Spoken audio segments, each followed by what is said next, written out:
until noon. We're just 2 weeks out.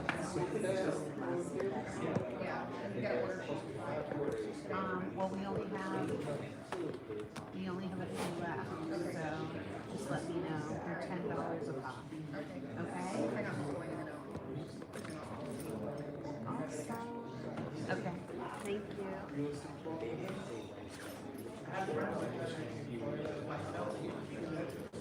What?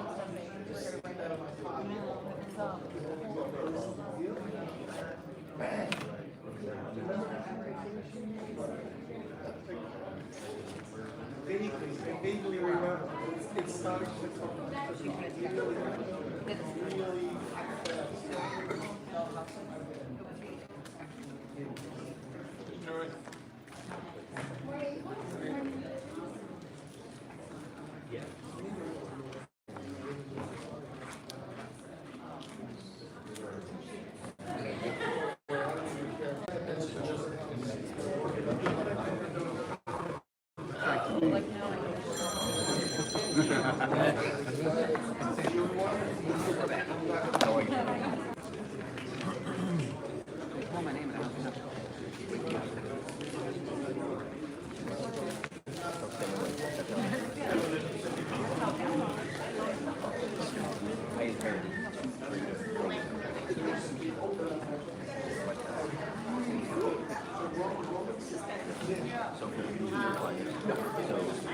I would get one.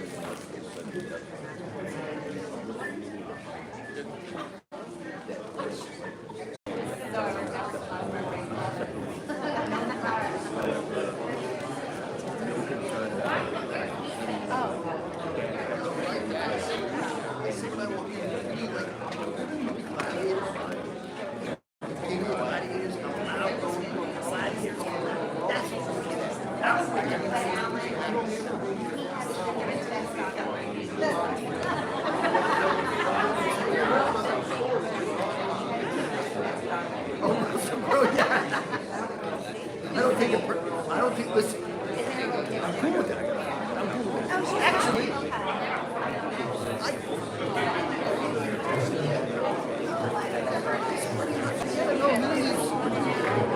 he's a great actor.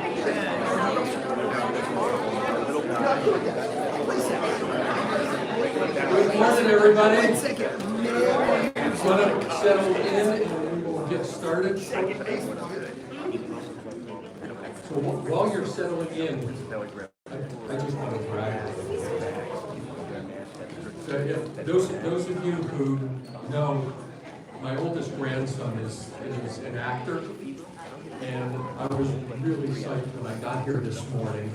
And as you walk into the theater, there's a poster there for a movie called The Black Phone. That's his first major release. Right as we walk into the theater, He's actually on the poster? yeah. So yeah, really cool.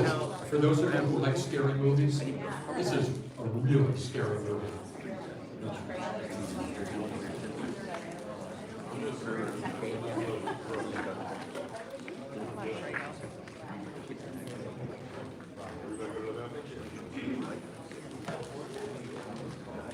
He's in Atlanta. The movie was actually filmed, I believe, in Wilmington, Delaware. Yeah. It was a cool movie. My daughter was there watching it being filmed. She says, I know it's a movie, and I'm watching the production. It's still scary as hell. Atlanta's actually becoming Atlanta's the largest studio production outside of California now. yeah. It's pretty cool. Yeah, it's all the Tyler Perry studios are there. All the Marvel movies are filmed there. Yeah, that's pretty cool. Well, good morning. Start with, you got the first. Yeah, we can do better than that. Good morning. It's so good to see you guys this morning. I'm grateful that you're here. And I know we're going to have more people pouring in because I think most of us are still on realtor time. It's 9:39. We're going to go ahead and get started. Is that good with you? Yeah. Let's, Like when you're in Jamaica, I haven't I haven't been to Jamaica yet. I haven't been to Jamaica Well, yet. if you like rent a boat or something for your family for like 9 a.m. and you get there at 8:50, the guys who like organize the boat, they'll show up around 9. You said, no, we had 9 o'clock. I live in Jamaica. Everything fine here. Everything. All right, so apparently if you're a realtor, you're also Jamaican. So. He does need to work on his accent. Maybe you can get Everyone, my with, accent is our Jewish accent. maybe you can get with Richard's grandson. I have a Jewish accent. There you go. We'll get you with Richard's grandson. He can give you some acting classes, okay? All right, well, we're going to go ahead and get started. Before we officially do, here's what I want to tell you. Number one, I'm so grateful that you invested into yourself by spending time with us today to educate yourself on what the market's doing. Would you all agree the market's changing a little bit? Yeah. Yes, exactly. And here's what I want you to remember. The public here's what's going on from a national standpoint. And real estate happens locally. So the story that's in Fox News, CNN, on the local television station, most of those are actually written by what's called the Associated Press. The Associated Press is a organization that articles are written by, and they're distributed in major news outlets across the country. And so the narrative out there is that things are looking a little bit rocky in the real estate market from a national standpoint. And what we're going to show you here is what the local standpoint says, and it's a much different story than what's going on nationally. There's really exciting things that are actually happening here at a local level that Richard's going to go through with you today. And so there's going to be a lot of information, and I want you to remember, if you can't write everything down, you don't even need to take pictures of this. We're going to email it to you as soon as the presentation is over. Sound good? Yeah. Good. All right. So we are one of like 5 places in the entire country that actually does this on a quarterly basis. Scott, what I think I heard you say Yeah. is when you take notes, don't take notes of that are on the slides. Take notes of things that are said. That you hear someone say, you hear a script, you hear somebody reply to something, respond to something, you go, I want to be able to, I want to say that. I want to say that's what you want to think. Yeah, exactly. Yeah. Don't worry about what's on the slides. You'll get copies of that. Write down the dialogue and the things that Richard is saying, because that's what's actually going to enhance what you're going to see on the screen.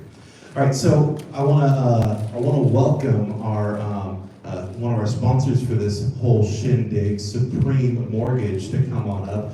Bob Wilkes is going to get started this morning with a kind of a mortgage update. What's going on in that whole realm of things right now? Oh, you know what? I forgot. I've got a couple of culture slides that I'm going to share with you, but when I clicked the button, it wasn't working.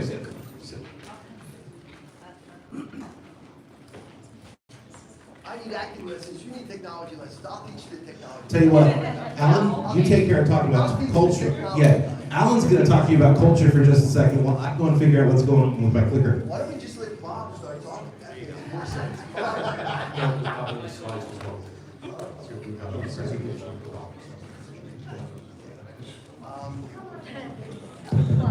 like how this worked out. Wow, I have a better looking front row than this. Awesome. Let's have a conversation around what you see going on out there. What's happening? Sellers, buyers, prices, commission, what's going on? What do you say? 4 offers on a property instead of 32. Okay, still multiple offers, but instead of 32 offers on a property, 4. Yeah. 4 is still better than 1, right? Yeah, great. What else? More days on market. Say that again, Paige. More days on market. More days on the market. Average days on the market is increasing, yes? Yes? Yeah. Is that good or bad? Say neither. Nothing's good or bad, it's just what's so, right? It is what it is, yeah. I think that depends on the market, the price point though. So in different price, days on the markets are different in different price Yeah. points, right? Heather? Yeah, Sure. yeah. I mean- Yeah, for sure. You're still getting 32 offers in the 300, 400. Yeah. I can tell you in my community, about a month ago, before the house literally hit the market, it was sold. to people from Michigan, Connecticut, Pennsylvania, New York, who didn't even get on a plane to come see it. 1 month later, 2 homes went on the market a week ago, and they're not sold yet. Now, is that a trend? No, it's just different, right? They'll sell. But it's changing that rapidly. And I think it's critical that we're aware of it. Scott, here with this clicker. What else is going on? I got some liquor. All right, Scott's here. What else? Anything else? Anything else? A burning desire for you, someone to share something. In the back, in the way back there. Dory, is that you? Hi. Anecdotally, we're seeing in the Keys, price reductions.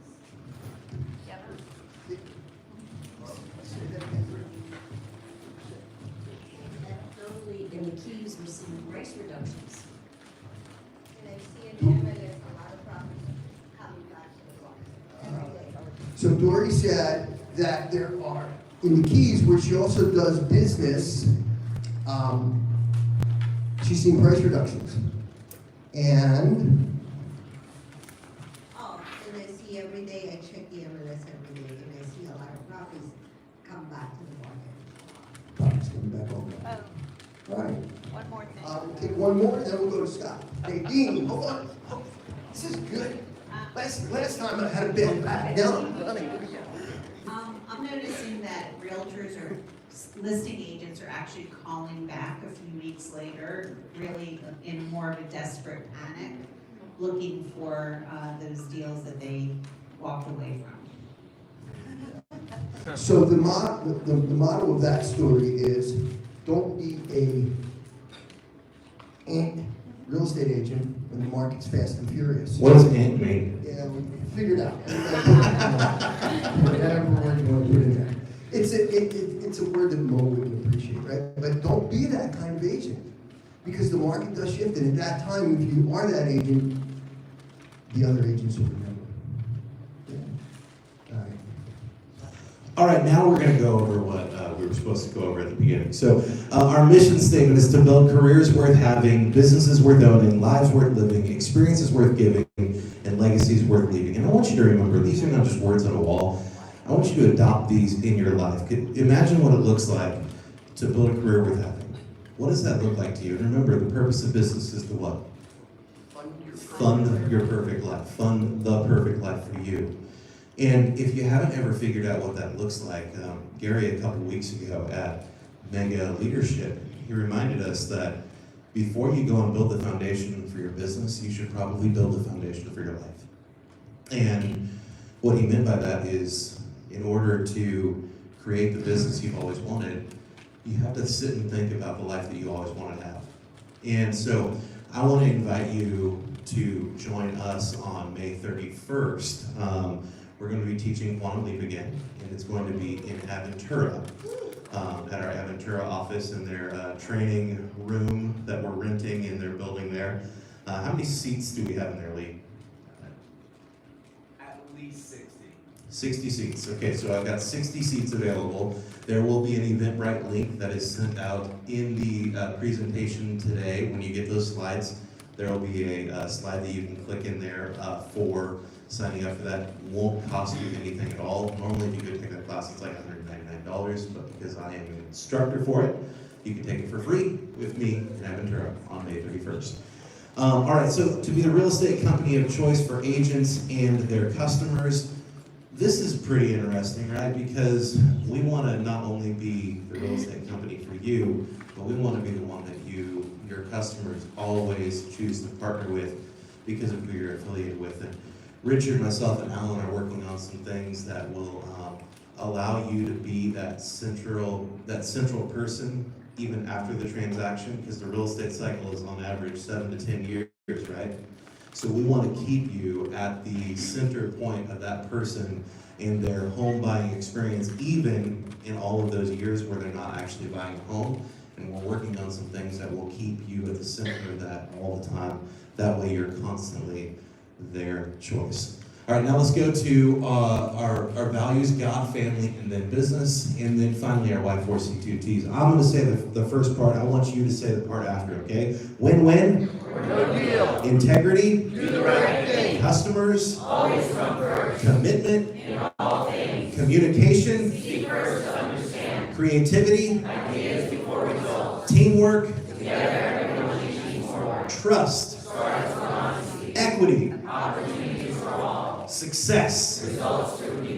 And I think the two that we could really tie into what we're doing today are communication, because we're working to communicate a message inside of our real estate community and outside to our consumers about what our market is actually doing. And the other one I would say is teamwork, because together, when we understand our market, we can then educate everyone around us to help them understand what the market here in South Florida is actually doing. So today's going to be a powerful day. Let me hear you say yeah if you're ready to do it. Yeah. All right. Without further ado, ladies and gentlemen, please help me welcome Bob Wills.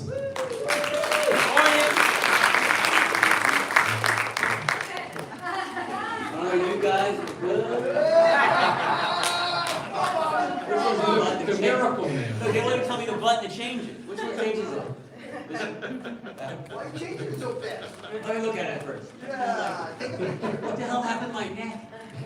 So Bob, Was that from a hockey stick? Bob is in his 50s now and still plays hockey in his over 50 league or under 50 league.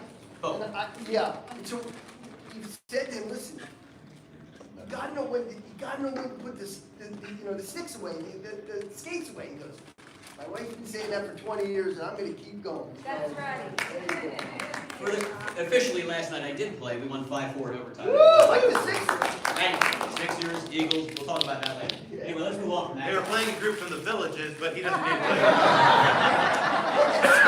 It's gotten here 4 months and you already know He gives me too much credit. All right.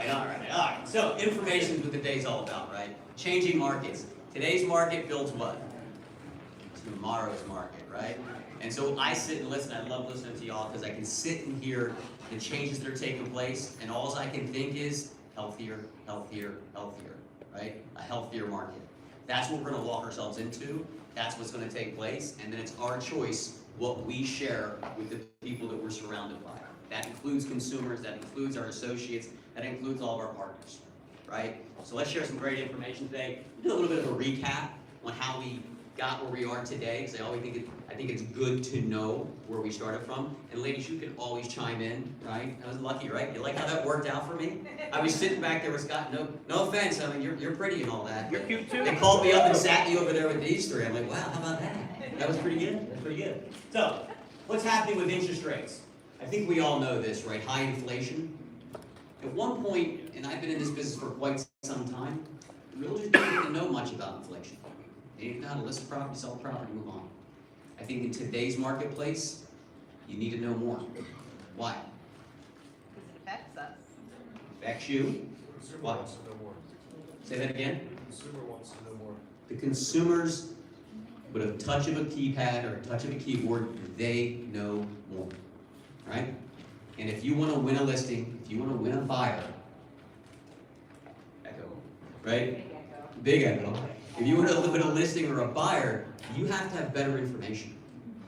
You have to provide better information to the consumer today. That'll create separation. That's why stats is such a hit. That's why stats. So inflation, all-time high. We coming into this year, multiple reasons for that. So what drives inflation? It's pretty simple. It's demand versus supply. Do you guys understand that concept at this point? Right? Look, I got no properties. I got 30 offers is where it was. 30 offers per property. Still 4 offers per property. Is that still good supply and demand? Yep. Yeah, right? So next we should hear more listings maybe, right? Maybe people think the top of the market, here come the listings. So supply and demand has to get back in balance for us to get to a completely healthy market. But it's been out of balance now for how long? 12 years. And this is where we don't go from a national level, we go to the South Florida, as Scott said, right? In South Florida, I've never known it to be in balance, right? Oh, wait a minute, 05, 06, it wasn't quite in balance, but because nobody was buying anything, right? After 05, 06, 07, 08, the great financial crisis might be the only time I see more homes than buyers out there, right? Okay, how did we get here? COVID, that's where it started, right? We had a great economy, roaring economy, decent interest rates, and then COVID hits and everything shuts down. 3.5% unemployment, amazing data. Going into COVID, 3.5% unemployment. So we closed down. Extraordinary. Closed down everything. Right? We were blessed because we were essential. Housing, essential. We got to continue. But there was a large part of the population who did not get to continue working. Restaurants, great example of that, right? Unemployment from 3.5 to 14.8. Right, so I know we were the blessed category, but think about that. There was almost 15% of the country that no longer had the income that they were accustomed to. And Bob, that was in the course of 45 days that we went to that number. And it's a great point, right? In fact, we were in Cabo San Lucas on our company trip, and literally February 2020, and it was like boom, as soon as you got back, the economy shut down. The interesting piece, which is something nobody kind of came up with, is the demand for goods and services actually went up, right? So the demand for goods actually increased, and then the government stimulus, which is what we think we had to do, the government had to do, helped push more demand. And the population started to realize they could do at home. They could work at home. And so I don't know if the government completely thought about that, but they're thinking, okay, high unemployment, let's give them some money. It makes complete sense, right? It's what you do, right, when you care about the people in your country. At the same time, you know, us folks in the U.S., we're pretty creative and we're pretty resilient, and we showed that. And so as the money's coming in, we find a way to survive at home for the most part, and now we have extra money. What do you do when you have extra money? Buy toilet paper. Yeah. Yeah, you kind of spend something. Why not? Stock up on extra 12. Yes, after you get done buying toilet paper, you might spend it on something else. Now, where are we today? Unemployment's back to 3.6. Anybody feel like 2020 was yesterday?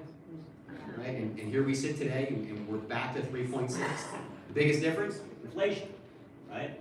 Because there's extra cash in the economy. When there's too much cash in the economy, that drives prices up, that drives inflation up.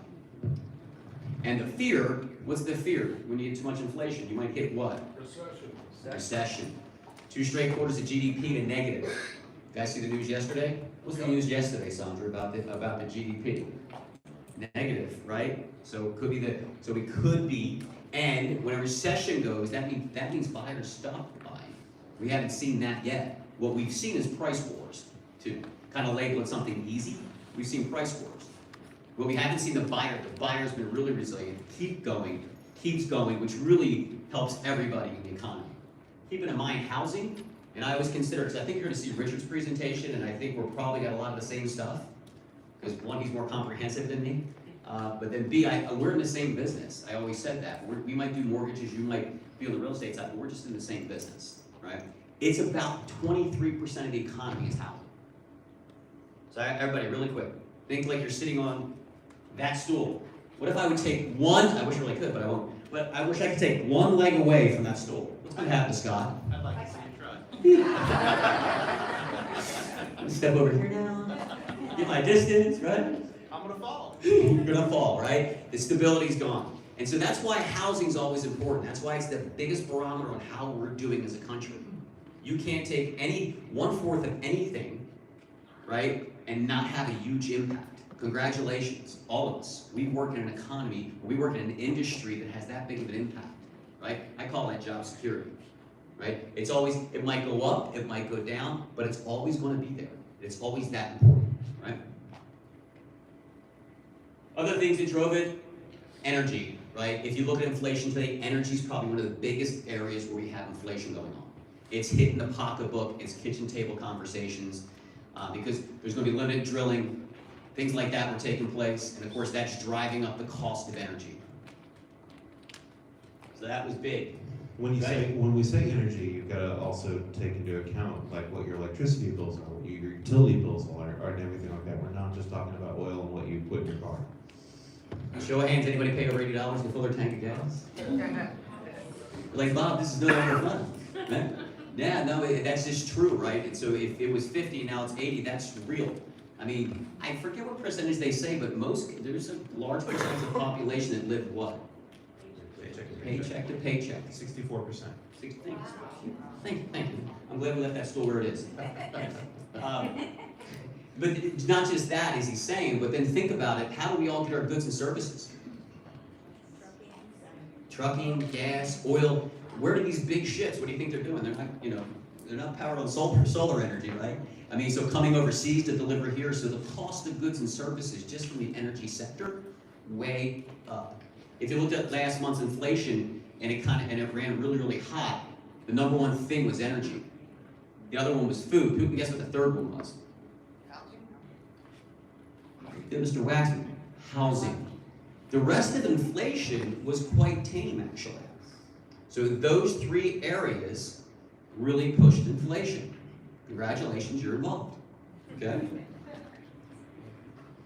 And of course, one of the reasons that Bob's sharing this is not for you guys to say, yeah, I know this. I go to the filling station. I don't say gas anymore because I have a bad accent from Philly. Gas, what's gas? It's all called gas. So the filling station, we know that.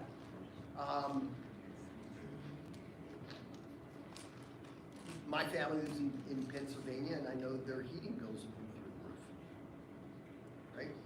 But we're also sharing this with you so you understand what's going on for your clients. We can't hear you. We can't hear you back here.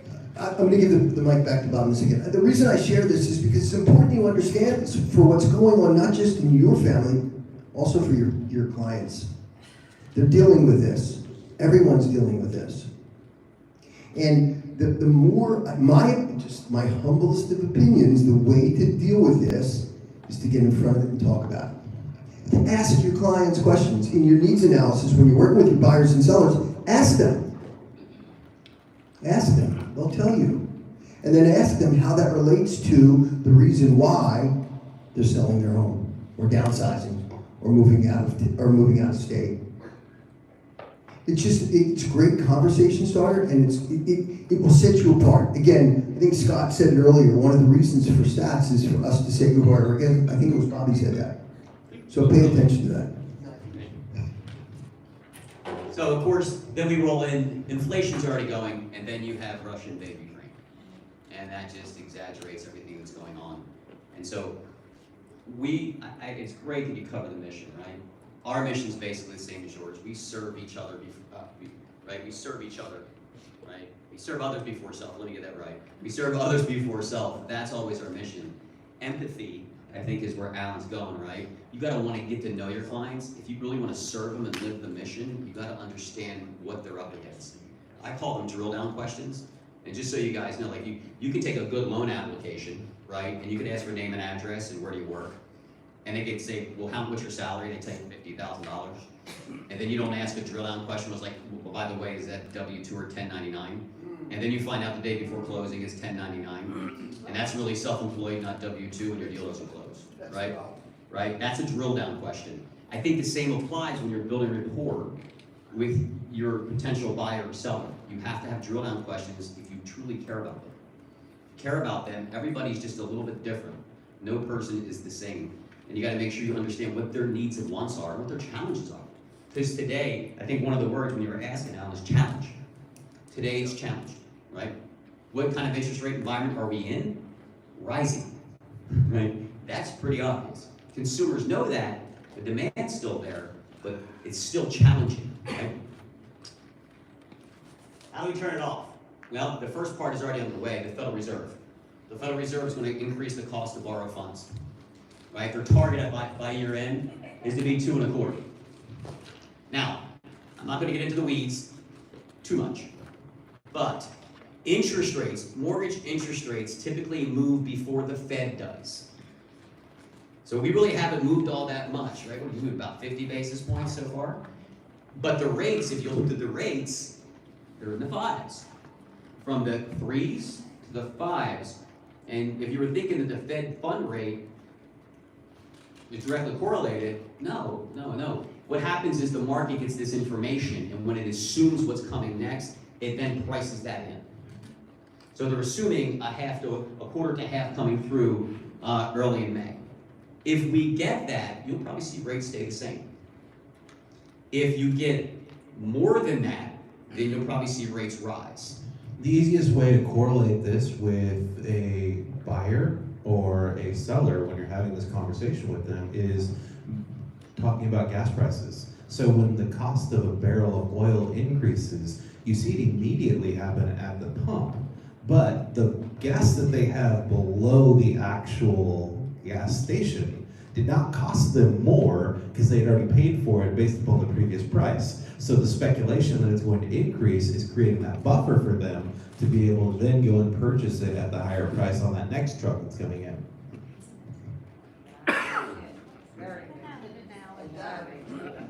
And that fits the narrative that I've been sharing, especially in Carl Springs, the last 2 Wednesdays. And I asked our wonderful mortgage partners not to say that interest rates are rising. And it shares the narrative that says, get in now. Right, doesn't it? Get in now.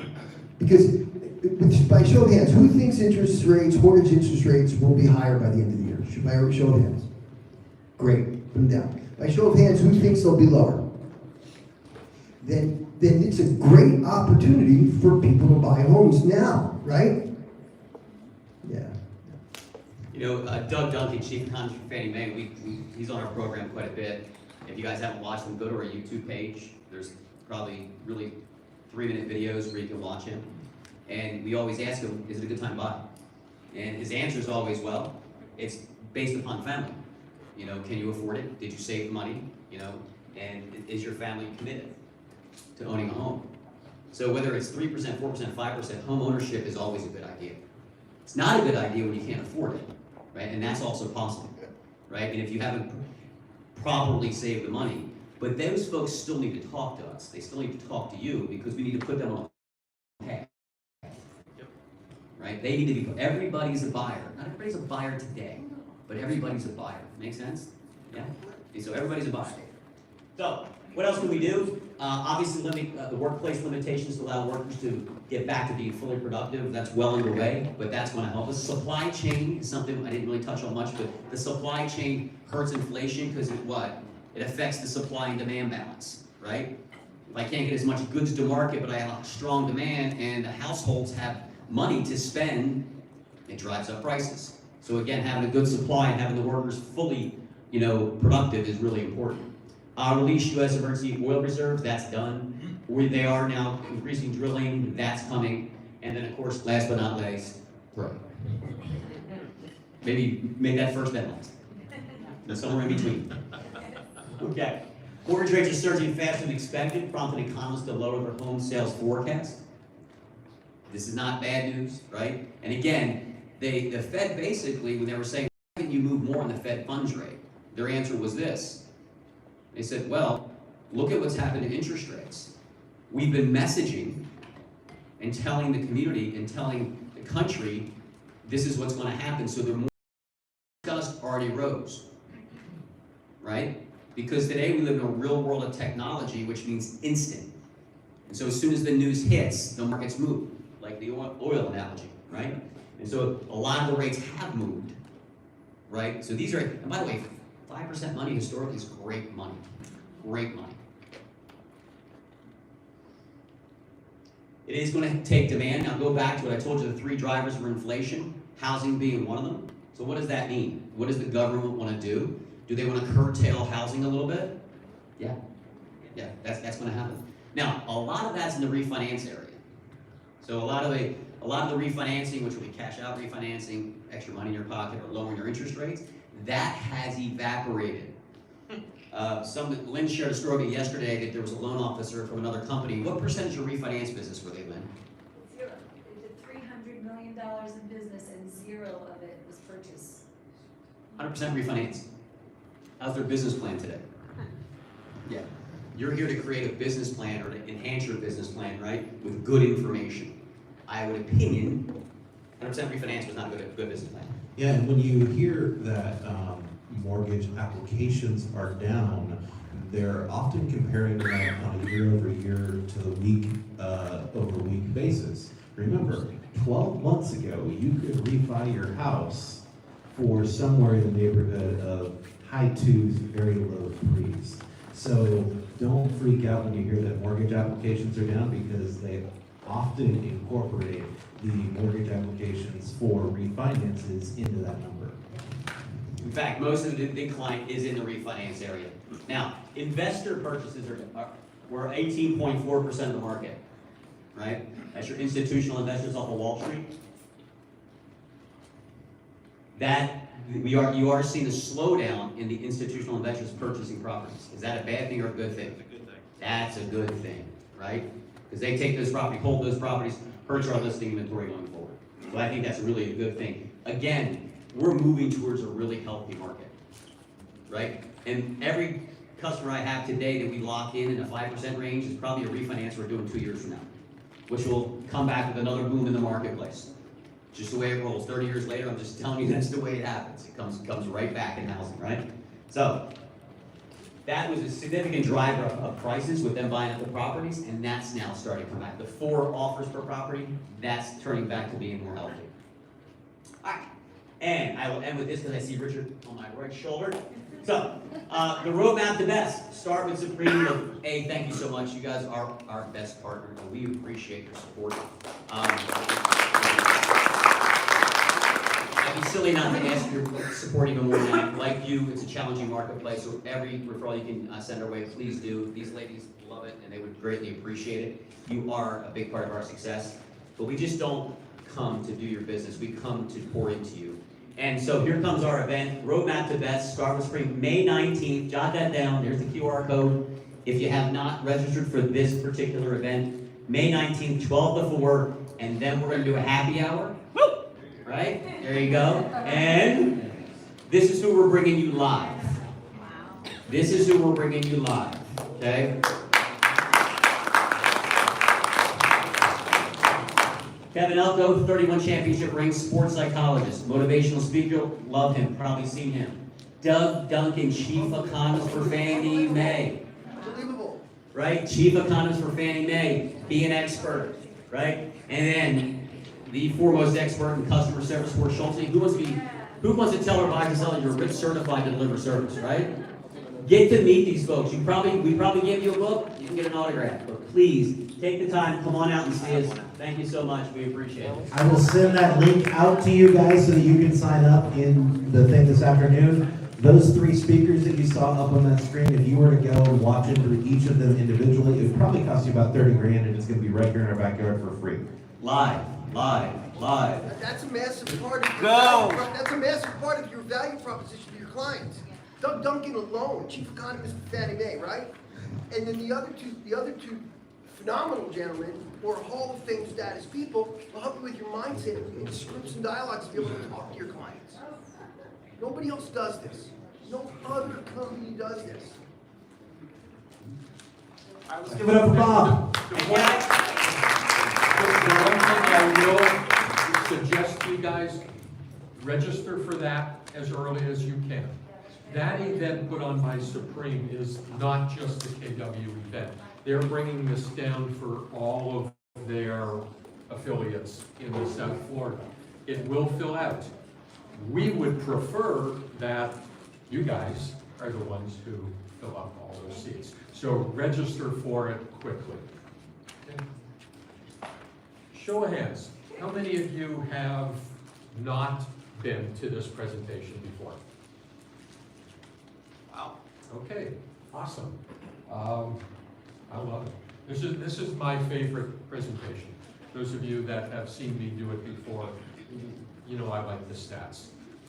And I love stats because, well, you can pretty well make them do anything that you want. But a lot of it is how you look at the numbers and how you interpret it. Bob showed you a couple of newspaper headlines. Those headlines are the reason that I start looking at the macro view, the national view of what's going on. MSNBC, USA Today, Fox, CNN, whatever. This is what the vast majority of people are looking at, right? And when you look at national news, they're giving you headlines to sell the news. The one that you saw, you know, mortgage applications are down 40%. Well, duh. You know, most of that business was coming from refinancing. And of course that's going away. Doesn't necessarily mean that money purchases for new sales are going away. There are people still there buying houses. The analogy that I use, well, you took your son, you went to 3 baseball games last weekend. I did. How absurd would it have been if you read in the paper, the average score for baseball last weekend was 7-5? Pretty meaningless, isn't it? Yeah. You know, I joke, it's like turning on the Weather Channel and going, it's 72 and sunny in the United States today. You know, but this is what the headlines are doing. They're taking averages and they're putting headlines into it to get people to read further. And when you do read further, you understand that what they're saying makes no sense at all. When we finish with the national look, and I'm going to get into a lot more economics than I've ever done before, because as Bob said, you need to understand the reasons behind why our market's behaving the way it is, so that you can have more intelligent conversations with your clients. When we finish that, I go into a lot more depth of what's going on locally. This entire presentation, we've not done this in the past. This is being recorded. It's going to be on YouTube. It's live streaming right now. You'll have the whole presentation. All of the local slides will be in your office intranets, probably by the time you get back to the office from this morning. But this entire presentation I will also have loaded onto the office intranets as well, so you can see the national part as well as the local part. And it will all be emailed to you this evening, as well as the recording of this presentation. And keep in mind that this is proprietary information just to the Waxman Group family of companies. Please don't share it with anyone outside of our company. This is your value proposition. Protect it. No. The reason for all of this is because you need to become the economist of choice for your clients. This has never really changed any. This is your knowledge. This is what makes you, it's your value proposition. You know, when Expedia came out, they destroyed the travel business. You know, it's really rare to find a good travel agent these days. Well, the same guys that did that are the ones who backed Zillow and all these other online companies, and they want to do away with you guys. Well, you know what? The public still comes to us because they value our knowledge. The more knowledge you have, the better you are at sharing it with people, the more value you're going to be able to demand, the better conditions you're going to be able to demand. And I said, when somebody's charging a discounted commission, there's a reason for it. Yeah, and that's because how they value themselves. Exactly, and that's because the travel industry is one thing. You might spend $4,000 or $5,000 on Expedia booking hotels for the vacation you always want to take. Yet, when it comes to spending $700,000-$800,000 for the biggest investment you're ever going to make, you usually don't just trust the click of a button to make it happen. So we're talking about headlines. This is, you know, one of them that came out. This is 2 weeks old. You know, inflation hit 8.5%, a 40-year high. If you read the bottom line, and this is from Lawrence Young, who's the chief economist for NAR, they're projecting a 10% decrease in home sales this year. But he continues to say that home sales will increase. The problem is, most people never get to the bottom line of an article. All they read is the headlines. And can I add one thing to that, Richard? NAR actually has changed their projection twice already. At the beginning of the year, I think it was in February, they projected 5%. A 25% decrease, and then they adjusted it most recently 2 weeks ago to, okay, it's not going to be 25%, now it's going to be 10%. So NAR is kind of like the weatherman now. So this is the big news. This is what Bob was starting to cover with you. And here's the reality of it. This goes back to the first of the year. We were at 3.11%. As of March 31st was 4.67, and it's gone up almost a full percent since then.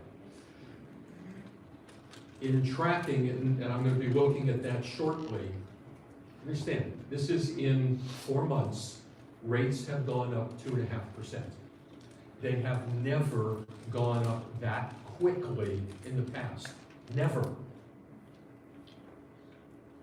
This is dramatic, and a lot of what I'm going to talk about, this is like, we're in unknown territory.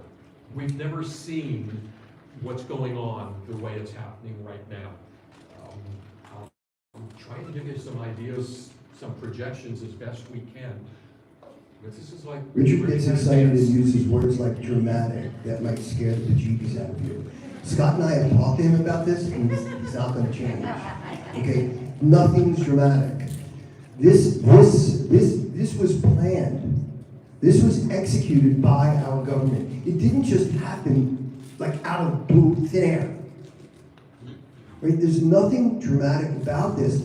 If you use the word dramatic to your clients, I promise you, you're going to scare the heck out of them. Right? Please just understand, all this is information, and it's how you deliver the information that's impactful for you and for your clients. And when Richard talks about how they've increased faster than they ever have before, I want to give you perspective on this for just a second. Remember, information is exchanged faster than it ever has been before as well. So if you go back and look at those crazy, absurd interest rates that happened in the late 70s and early 80s of 16% or whatever it was crazy high. Information didn't spread as quickly as it does now. So at the same time, while interest rates have increased drastically over the last 3 months, at the same time, they're fluctuating daily, and the trend over the last, 5 days has actually been leveling down in a little bit of a direction. So yes, they went up quickly, and they're leveling off awfully quickly as well. Thanks. For those of you, every month I do a stats class based on a webinar that we get. For 3 years, we've been talking about the slide that shows what everybody's projecting interest rates to be, and my joke with all of you guys is every single month they do it, it changes. Even the economists don't get it right. This is not an exact science, but look back at history. And this is going back to 1980. Showing you the history, and this is Fed rates, this is not the interest rates. It's easier to track what the Fed did. Now understand, interest rates are tied very closely to this, but are generally a point or two higher. So when it shows you that in June of '81, the Fed rate was 19.1, interest rates actually hit 20%. Okay? But if you look at how fast the rates went up, and then look at how fast they came back. Now, 81 through 90, the first part of this, okay, inflation was running rampant, was 14.6%. And the Feds did what the Feds can do. They jumped in, they raised interest rates dramatically in order to take the steam out of the economy and slow it back down again. And you can see how fast the rates dropped. So in June of '81, they were at 19.1%, and 18 months later, they came down to 8.5, which at the time, understand, 8.5 was normal. The 50-year average mortgage rate is 8 and change. The 30-year mortgage rate, which takes into account what we're going through now, is actually 6. The 3% that we just lived through for the last 2 years, that was artificial low interest rates. And you're coming all the way back over here, and you can see what happened. Well, you gotta also remember when the Fed was doing rate decreases for a while, they actually considered going to a negative interest rate, which has happened in other parts of the world as well. But they wanted to do that to increase spending and improve the economy, and that was that happened right when COVID happened. Is when they were considering going to a negative interest rate, because that was one of the things that could really improve consumer spending during that time. It didn't happen. It did, however, go to zero. Now, I believe Japan was the first country that went to negative rates. The idea behind that is it's costing you money to keep money in the bank. So they wanted you to take your money out of the bank, spend it, because that's how they redo the economy. Now what's happening here right now is actually having somewhat of a positive effect already on segments of our economy. News was out this morning, the US dollar is the strongest currency in the world right now. Our balance with other countries, foreigners, and you're gonna see it coming up in the next year or so. We've always been a major destination for foreigners coming in, buying real estate.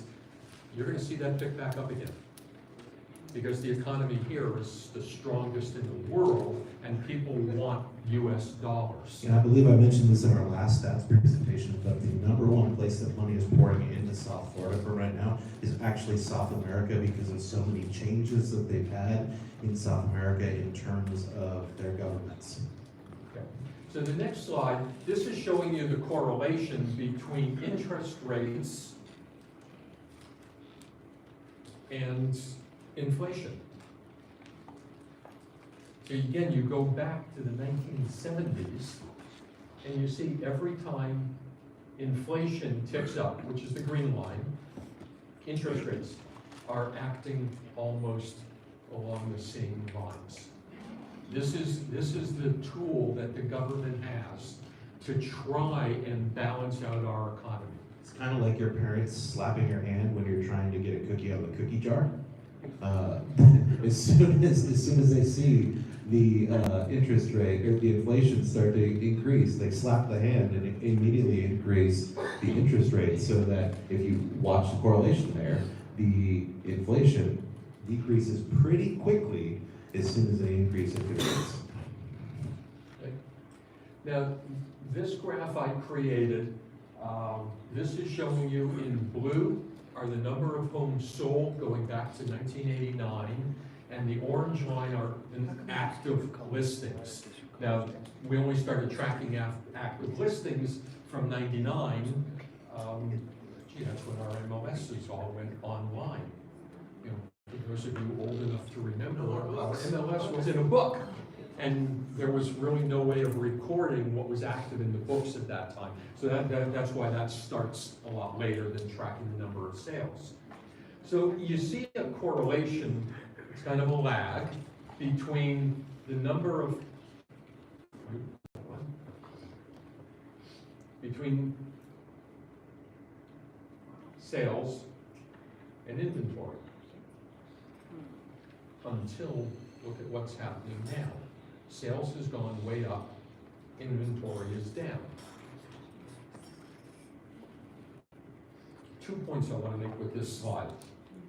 The first one is, I want you to notice, there is absolutely zero correlation between that slide and this one. Your business has nothing at all to do with inflation or mortgage rates. People are buying and selling property all the time. This is the greatest industry in the world because people need you all the time. People are born and people die. People get married, they get divorced, they have job transfers, kids outgrow the house, changes of lifestyle. There are numerous reasons people have to buy and sell no matter what's going on elsewhere in the world. And you're there to help them do that. And a great example of this, if you go back and look at the trends from the last R word, the recession that we had in 2005 through 2007, well, it didn't really feel it until 2007 to 2009. Yet, if you go and look at it, when the housing market crashed, so to speak, it really didn't. Yes, there were about 1 million less homes sold at the peak of the decline there. There are 1 million less homes sold during that time. Yet, the National Association of Realtors decreased by half, meaning that those who chose to stay in actually had way more opportunities than those who got out of the business. Because home sales only increased by 1 million. I think it went down to 4.5 million annually in the lowest year that they had. And then the National Association of Realtors decreased from like 1.1 million to around 650, 700,000 people. So those who chose to stay in had way more opportunities during that time, which goes to Richard's point of it doesn't really correlate with what interest rates are doing, because there's two things that people always need: food and shelter. The second thing I want to point out with this slide, it's important to you. We are supply and demand driven. Right now, our problem is we have more demand than we have supply. That's why you've got, 300 people coming through an open house and you're getting 25 offers for it. And geez, even if interest rates keep going up more, is it a problem instead of having, 26 offers, you only have 5? You're still gonna have multiple offers because there's no inventory. But here's what I want you to understand. Last year, there were 6.1 million homes sold in the country. That's your inventory. That means that you listed 6.1 million homes. Look back to what had happened after the crash. Your inventory levels were quite a bit higher than they are now. That's what held back inflation in the housing market. You still have properties to sell. Even what NAR is now projecting that we're going to lose 10%, that simply means we're going to go back to the 5.6 level, which if that does happen, that would make it the 4th best year in the history of tracked sales. Is that horrible? No, it's not. All right, so this is going back, this is looking at 6 periods in time that interest rates rose by more than 1%, which we've already more than doubled that. But you go back to 93, 94, the Feds raised rates by 2.38%. Final rate was 9.2. Home prices still increased by 3%. Sales dropped by 11. Number of sales dropped by 11. So even though the number of sales dropped by 11%, prices continued to increase. You look at all of those, and other than the 05-06 that we went through the financial crisis, is the only time that the number of sales really dropped dramatically. Now you tie that in with the second graph, which is the same thing with an added column, and they start looking at months of inventory, and you go, all right, you're pretty well in a balanced market there, as close to a balanced market as we've ever seen. So you still have a lot of choice for your buyers.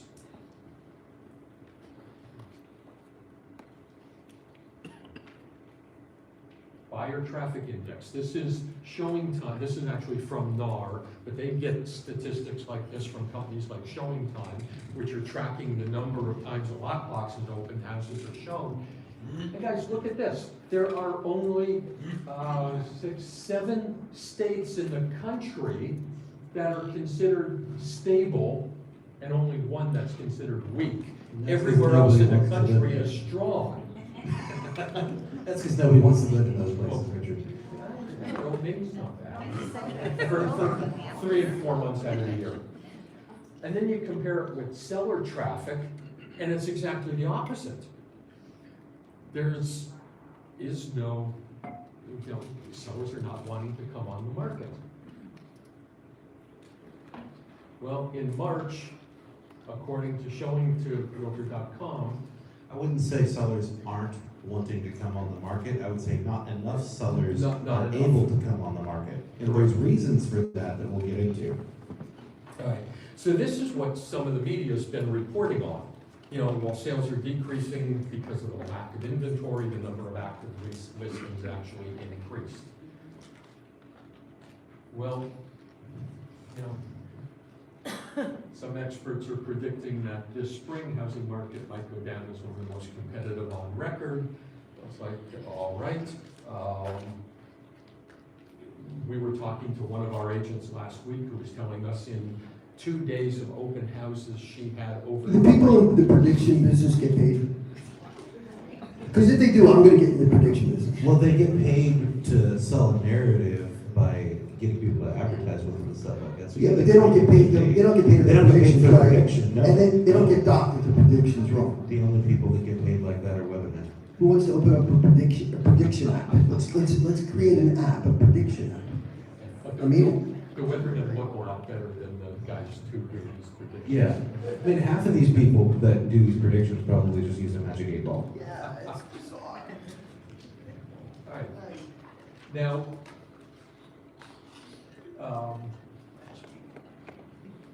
this tracks, the black line goes back to 2021. The orange line is 2022. It's tracking the number of showings nationwide. Yeah. Now, a lot of the news sources picked up on the fact that you looked at end of March into April, how dramatic the drop-off in showings was.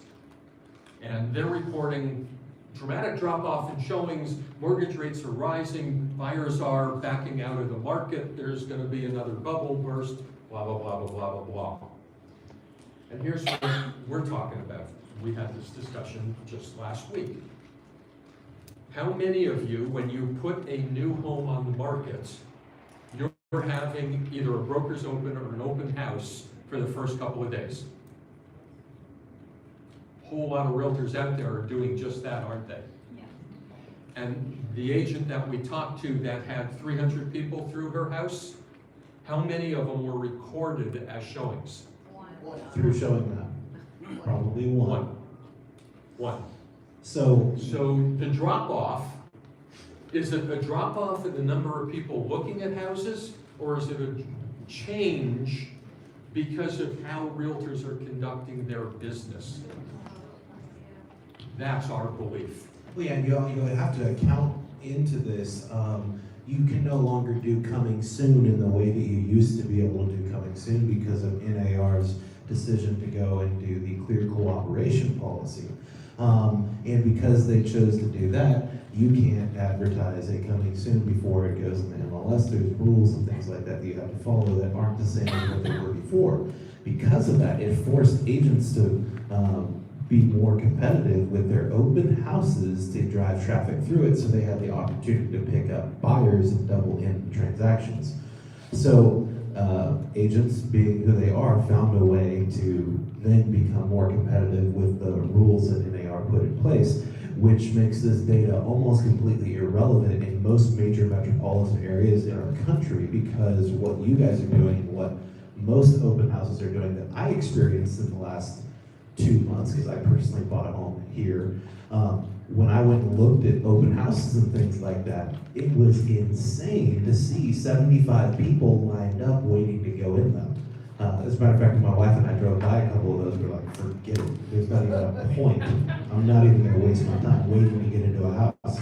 If a realtor was really smart, they'd start selling the Genie Plus line for their open houses, like Disney's doing, and make a little money on the side.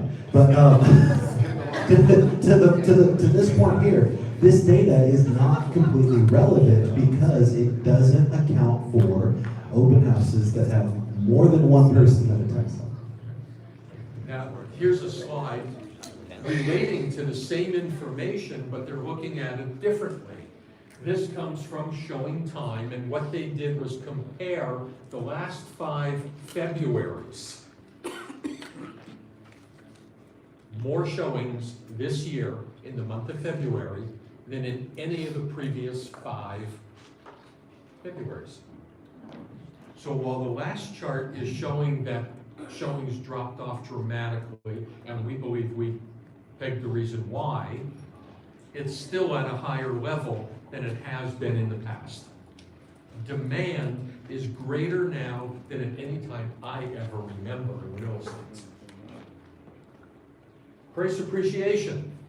This is the other big news. You know, we know it's out there. It's picking up steam.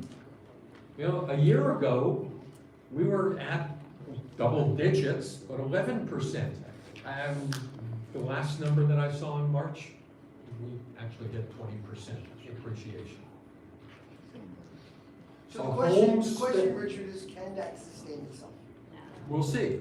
We'll look at that in a little while, but that's one of the conversations. People look at this and they go, well, that's how it was appreciating back in 03, 04, 05, and we had a bubble. We're gonna have another bubble because things are appreciating again. Well, if you bought a $400,000 home 3 years ago, that house is now worth $800,000 because of how things have appreciated. We look at it, and Gail and I've shared with some of you, Gail and I are looking at purchasing another home. We sold a couple of our rental properties. We've got to put it back into another home and we're going to do the 1031. We're going through the same thing that Scott did. It's absurd. It's absurd. We have an offer in right now that's $200,000 over the ask price. Whoa. Are we idiots or are we not? Is the house really worth it or not? You know what? The future will tell us that. You guys can get out your phones and vote now? But it's just the reality of the situation. You know, if this does keep up for another while, so that house, you know, looks like a really good deal. If not, you know what? We still have a rental, and we still have rental income coming in, so the price of it really doesn't matter. And that's one of the problems driving this, is that you have more and more investors getting into the market, and it's not the cost of what you're buying, it's what your rate of return on that money is going to be. And it's not just investors and things like that, it's also the priorities of the individuals. Because priorities shifted when COVID happened, and part of the priority shift was, if I'm going to be stuck at home, I want a nice place to be stuck in. Now it sounds kind of silly, but if you go and look at it, home renovations and things like that dramatically increased. The amount of people, my perspective is from Texas at this point in time, because that's where I was when that started, but the amount of people that were putting pools in their backyards during that time was astronomical. And then the other people who were like, okay, I love my family and we're a little too close because we're now here all the time. We're gonna get something bigger that we're really comfortable in. And the one of the fears that consumers have developed now is because the government set a precedent of we can just shut everything down and make everyone stay home. People want to have something nice that if they're going to be isolated in again in the future, if that ever happens again, that they're comfortable in and they don't have to worry about. So priorities and perspective of the American public has shifted on what they see as their home and what functionalities it actually needs to have. Those are some demographic shifts, and we're going to look at that in a couple minutes as well. So Freddie Mac put out this statement a short while ago, and this is interesting, and you guys might be able to comment on this a little bit, because they're saying, historically, they're saying that a 1% increase in mortgage rates will create a 4% lowering of appreciation rates. Well, if that was the case in the last couple of months with interest rates rising 2.5%, that would tell us that interest rates or appreciation rates should be down to about 0. Ain't happening. So sometimes the past is not an indicator of what's going to happen in the future. And one of the reasons behind that is because no 2 points in time are identical. Circumstances change. This is out of news and media. Higher mortgage rates set the stage for a sales slowdown. Well, again, looking at the past, the big difference today is supply and demand. And there's very little supply supply on the market right now. Now, for a number of, actually probably 2 years now, I've been sharing with everybody this particular graph. This shows you one of the reasons why we have no inventory to sell. Going to the run-up of the last big boom, you can see the black line shows you the average number of new homes being built every year. Historically, it was about 1 million homes. Well, with the last boom, everybody who had a shovel was getting it into the dirt, building houses, and people were just buying them and buying them and buying them. So they were building more and more and more. Crash happened, and look what happened to the builders. Well, those of you who were down here, you know that a whole lot of the builders went out of business. And the ones that were in business said, we're not going to do this again. And they stopped building. 14 years now, we've been below the average number of homes built. Now, those homes built, that's the requirement to meet not only family growth in the country, because you've got kids who are getting married and they want to buy a house. Baby boomers need to move, they want to buy new construction in an active adult community. This is the normal demand that goes on. And then you add to that immigration. And that hasn't stopped it. Now, one of the things that I can share with you is in Florida, we are the #2 growth state in the country. Texas is the only state that's still growing faster than state of Florida. I think it's 5 years ago or so. We moved into second spot. We kind of bumped California. They've been losing people. We have a net gain averaging 900 people a day moving into the state of Florida. Now, with those 900 people a day moving in, 500 of them are moving into our Tri-County area. Where's the housing coming from to house those people? Because the builders are not building at a level enough to sustain that growth. Now,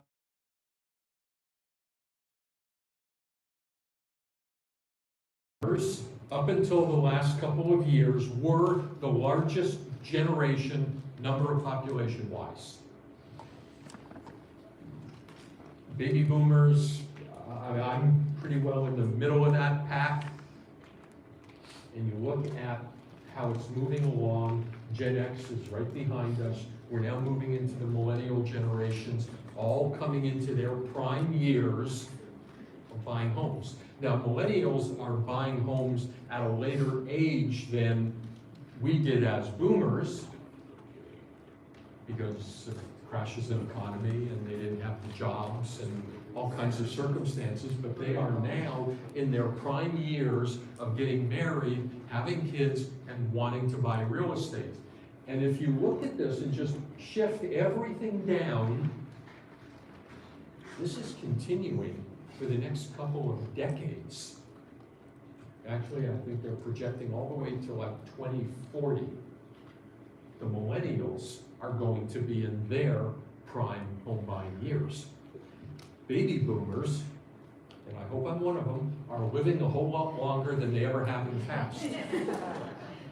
Right? I mean, I got great genes in my family. My mother's 95, she's still kicking, going on strong. I'm going, great, I'm gonna be here another 30 years. The problem is, Gail's already told me, we ain't moving, we're staying where we are. Well, Richard, with this, there comes some challenges as well, because there's a group of these people, or there's people within these groups that, because interest rates were so low when they were able to purchase their home, they now have to stay in their homes because they can't afford to go and sell their home and buy a different one because they wouldn't be able to qualify even with the amount of equity that they gained on their home, which is causing a shortage in inventory because those people who would consider selling aren't selling out of necessity that they can't. So when you look at projecting, and as we joke about, the projections are always wrong one way or another. But here's my projection for you, because tied into this, it's kind of unsaid with it, and I was trying to do some research, and it is really tough. But with this comes the largest transfer of generational wealth in the history of the world. Because as a boomer, we inherited our parents' money. Now, my mother has already told us we're not getting anything from her. She's skipping our generation, and her entire estate's going to the grandkids. I'm fine with that. My sister's upset. My brother and I, we're good with it. But you look at the transfer of wealth from the boomer generation to Gen X, and even if we do the same thing, which we'll probably do, skip our kids, give it to the grandkids, they're post-millennial. How do I get to be one of the grandkids? How long? I told you, get into the movies, and I might come and watch your movies. But think about that. The amount of wealth that's going to be transferred. Now, you talk about how does that affect us? What type of housing do you think those kids are going to be looking at to buy when they inherit all our wealth? Well, and Richard, to this point, this is one of the main reasons why the federal government has proposed legislation on having an estate tax that is much higher, or a death tax that is much higher on properties, because they see that the transfer of wealth is happening, and they believe that it could increase inflation even further in the long run with that happening. And there's a bunch of different schools of thought on that. Now here, a conversation I've had with a lot of my friends. Gail and I belong to a club up in Boca, and we went for dinner the other night, and we walk up, and there's a Rolls Royce and a Ferrari and a Lamborghini, and I mean, I look at the cars that are there, and I'm going, this is absurd. And I talked to some of these people. I mean, when we joined this club, we were like one of the youngest, and you know, where these kids come from. They're, and where's their money coming from? Well, it's inherited, or they're in tech, or they've made a boatload of money playing with cryptocurrency. And you gotta look at it going, if they made money in cryptocurrency, ain't real. So if they take it and cash out $250,000 in order to buy a Lamborghini, what do they care? They didn't work for it. They didn't do anything to earn it. This was like made up money, let's go and spend it. That's part of what's driving inflation. Does it make a difference to them if they're overpaying for something? Because it doesn't mean anything. While the money is not quote unquote real, it is one of those things that we do have to pay attention to, and we should educate ourselves on. So I'm actually working to bring a class into the Waxman group about cryptocurrency and the impacts it will and does have on our real estate market, because it's one of those things that we have to stay ahead of and we have to really pay attention to. Because as inflation and things like that have been increasing, more and more people, especially in that millennial and post-millennial group, have been looking at crypto as the alternative to the American dollar. So it's one of those things we really do have to pay attention to. This is just looking historically, number of homes for sale. Nationwide, it's just over 2 months of inventory. When we get into the local slides, you'll see, depending on the price range and area, we're actually down to under a month's worth of inventory in South Florida. And to go back to the comment Scott had made, I don't see this changing anytime soon. Because in rising interest rates, stopping buyers from buying at a certain level. The high-end markets are selling faster than they ever have, and there's a lot of cash in the market. But what's happening with the rising interest rates?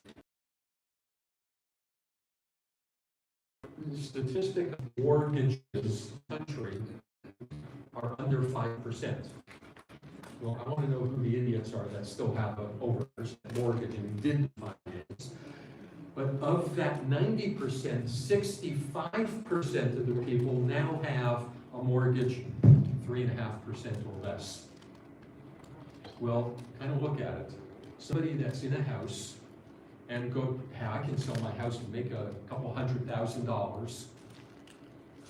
Where do they go? Because what they're looking to move to has also increased dramatically, and they're going to be paying a much higher interest rate. So even if they're downsizing, they're getting less house for the same monthly payment. And my belief is you're going to see the average time frame that people move, which for the last couple of years has been 10 years. People stay in their home on average. You're going to see that expanding even more. Now, that'll take a couple of years for that to play out. But people are going to be locked into their house because of mortgage rates, which will further tighten up our inventory. To share with you, to give you some other statistics. In the Tri-County area, dealing with condos, single-family housing is not much different. Currently, there are 22 condo developments that have been approved or on record in the Tri-County area.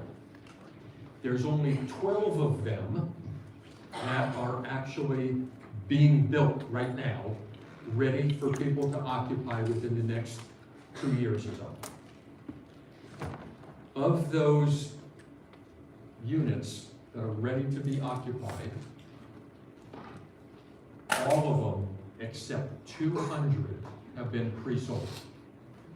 That means that in the 3 counties, you've got 200 unsold condominium units. For those of you that remembered Miami during the last boom and bust cycle, there were 64,000 condos that were built. That was one of the reasons that the market took so long to recover in Dade County. And we'll look at the local stats on that, and you'll be able to see what's happened to the inventory down there. That's the most dramatic shift there is. And this is why real estate is so hyper-local, and these stats are so important, because we've just gone through what people are seeing from a national perspective, and as we pivot into the local perspective, are there places in the country right now that have the potential to kind of flip what their housing markets look like? Yeah, there are some places that have that, especially in areas that have a ton of new construction. Being from Texas, there are some places in Texas that I look at and say, I'm a little bit concerned, because there are a lot of people who went under contracts on homes 6, 9, 12 months ago, and the expectation that they had was they were going to have a 3.5% interest rate on their new construction, and now when it comes time for them to actually close on that, it's 5.5%. People who don't qualify any longer. So one of those things that we do have to pay attention to, yet because real estate is so hyperlocal, here in South Florida, we don't have that as a likely or even realistic scenario because of how landlocked we are and how dependent we are on resales and new construction, which was not the case in 2005 through 2007. But we don't have as much new construction, Scott, as Texas, and yet we have new construction. And what Scott was just talking about is a real phenomenon.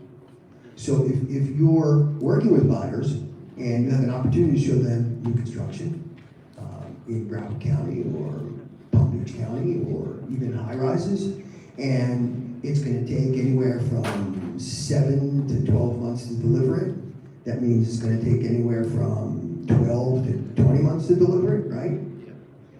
You have to prepare them for this. You have this conversation with them. Right? Yet, can they get out of it if they can't approve for mortgage? Yeah. That's not why they want to buy a home. So that's what's valuable about for you to understand how to have these conversations with your clients. That's the value in these. Like what Rick just pulled out of his head, he didn't share that with me. I didn't hear that, so I doubt that maybe he didn't share it with Scott. And that's great to hear. And then what do we do with it? Scott's talking about Texas. There's much more land in Texas. It's a much bigger state.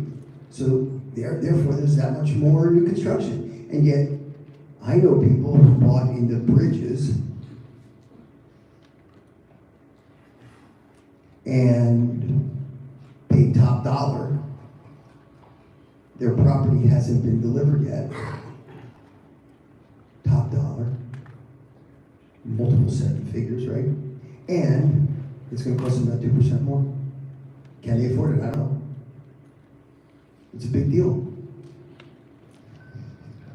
On the positive side of that, it opens up opportunity for those of us that have been working with buyers Does indeed. that missed out on those purchases that can afford those homes.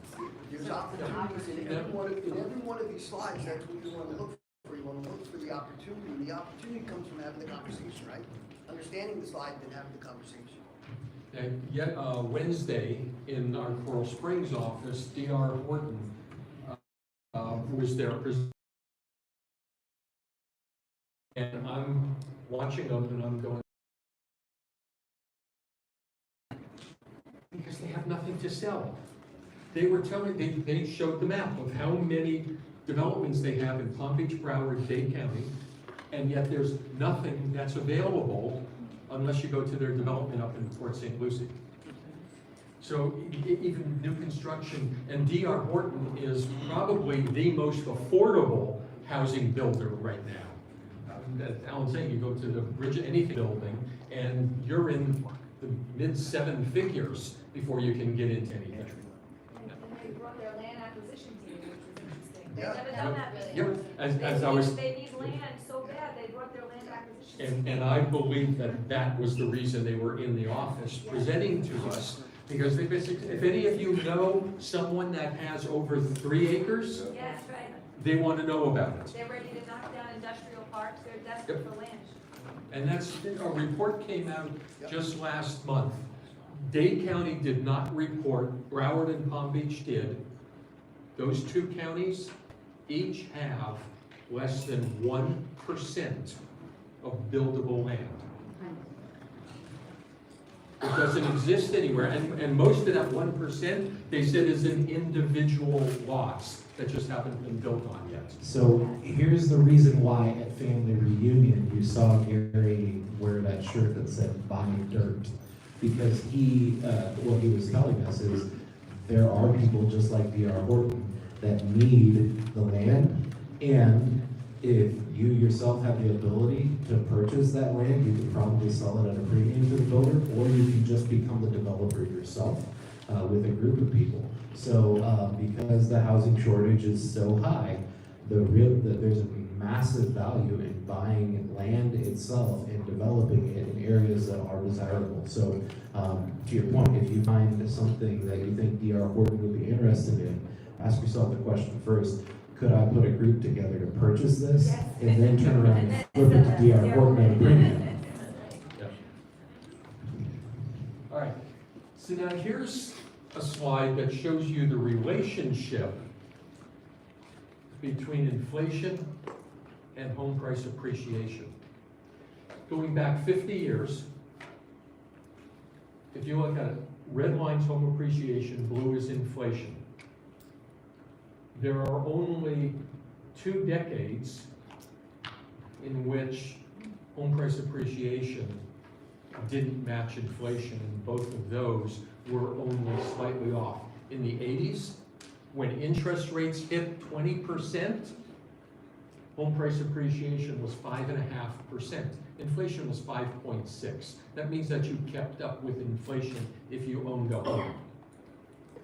In the 2000s, that's the crash. Inflation was 2.6, home appreciation was still 2.3 over that decade. But look at it long term. There is still no better investment than real estate. If you take the average price home today, if you bought that home today for $360,000, which is the nationwide average, based on the conservative numbers, that are being put out there by the experts. By 2027, in 5 years, you will have made over $96,000 just in the appreciation of the home, never mind what you've paid off in your mortgage. Remember, in today's world, an expert is considered anybody who has a microphone and an internet connection. Well, these are the experts. These are the 7 of the top forecasters for real estate in the country. And you're dealing with Zelman, NAR, Freddie Mac, Fannie Mae, Mortgage Bankers Association, Home Price Appreciation Survey, and CoreLogic. Those are the 7 people that are always talked about reviewing things. But look at this. For 2022, there's not a red line in there showing negative appreciation. On average, they're saying things are going to appreciate by 6.7%. And I kind of look at it and go, where are you dreaming? Because right now we're running double. You know, we're running at 20%. Well, you've got to remember that this is national, and they're taking into account places in the word Iowa and comparing it to South Florida. So it's a national perspective. They could be right. They could be. I mean, Zelman does some fantastic stuff. I don't know. I'm not paid with those guys or by those guys, so my expectations are a little bit different. Well, the real point here is, how many customers are saying, well, I'll wait on the sidelines until prices come down? I'm hearing that. Right? So the real message here is, I don't know who Zelman is, who gives a crap? The real message here is, go back there a second. These 7 experts, right? They're saying no. Our clients aren't experts. These guys are the experts. They get paid for it. Scott's right. You know, yeah, but that's the business they're in. They're economists that look at this stuff. They're all saying prices are going to increase. So this would be a great slide to have when your clients are saying, well, I'm going to sit on the sidelines until prices come down. Well, if the prices don't come down and interest rates continue to rise, the question I would ask them is, do you like your home enough to live in it for the next 30 years? How do you think that person that 2 years ago said, I think there's a bubble coming, I'm going to wait? How are they feeling right now? That's the point. Yeah. So we're going to get into this in a lot more depth with our local market, but nationwide, look at this, guys. 250,000, which was the average price point nationwide, showed a 26.1% decrease in, if you can find anything somewhere for under 100,000, showed a 16.4 decrease in the number of sales. Everything from 250,000 up showed increases. The increases far outweighed the losses. Hi, so we're going to shift now. We're going to start looking at the local stats. Now, this is... Notice he's taking his jacket off. He's getting serious now. No, it's just warm now.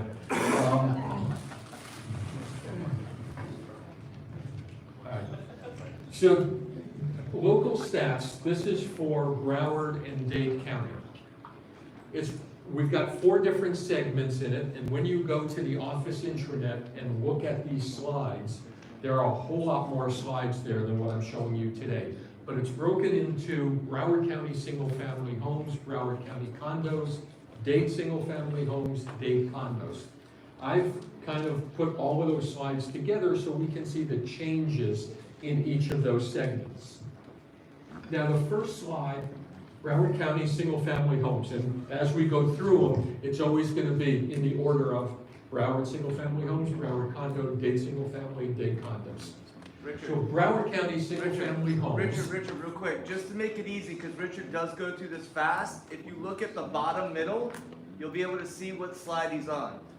It's See it? It says Broward County Single Family. So if you're lost and you're like, oh, what is he talking about? Just look at the bottom middle, and you'll see which slide he's on as he goes through them.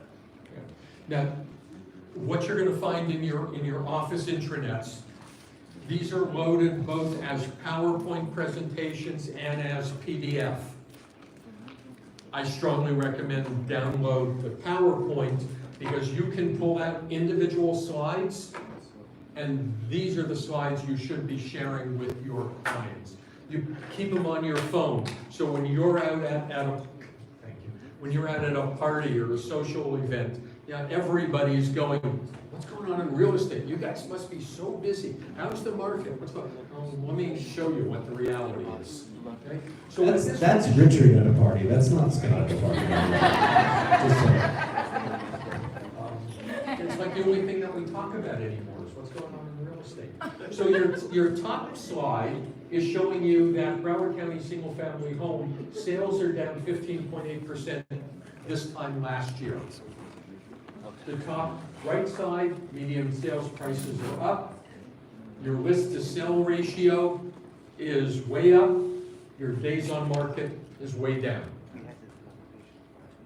Broward County condos, sales have not dropped off nearly as dramatically as single-family homes. Prices are up, list to sell ratio is way up, days on the market is 50% of what it was this time last year. Dade County, down by almost 11%. Median prices are up, not as dramatic as in Broward County. List to sell ratio is up, days on market is down. Dade County condos, this is seeing the largest change, the biggest increase in the number of units sold. Median sales price is up, list to sell ratio is way up, days on market is way down. These are great slides to keep with you to give people a quick overview as to what's going on in the market. Now, these graphs are kind of showing you months of inventory is one way of looking at them. The green line is a balanced market. That's when inventory is about 6 months. The red line is showing you actual inventory. The gray along the bottom are number of sales, and the black line bouncing around, that's your days, your months of inventory. Well, this is showing you going back to 2010, 2011 is when it flipped from a slight buyer's market to a balanced market and immediately to a seller's market. We've been in a seller's market in Broward County single-family homes for 10 years.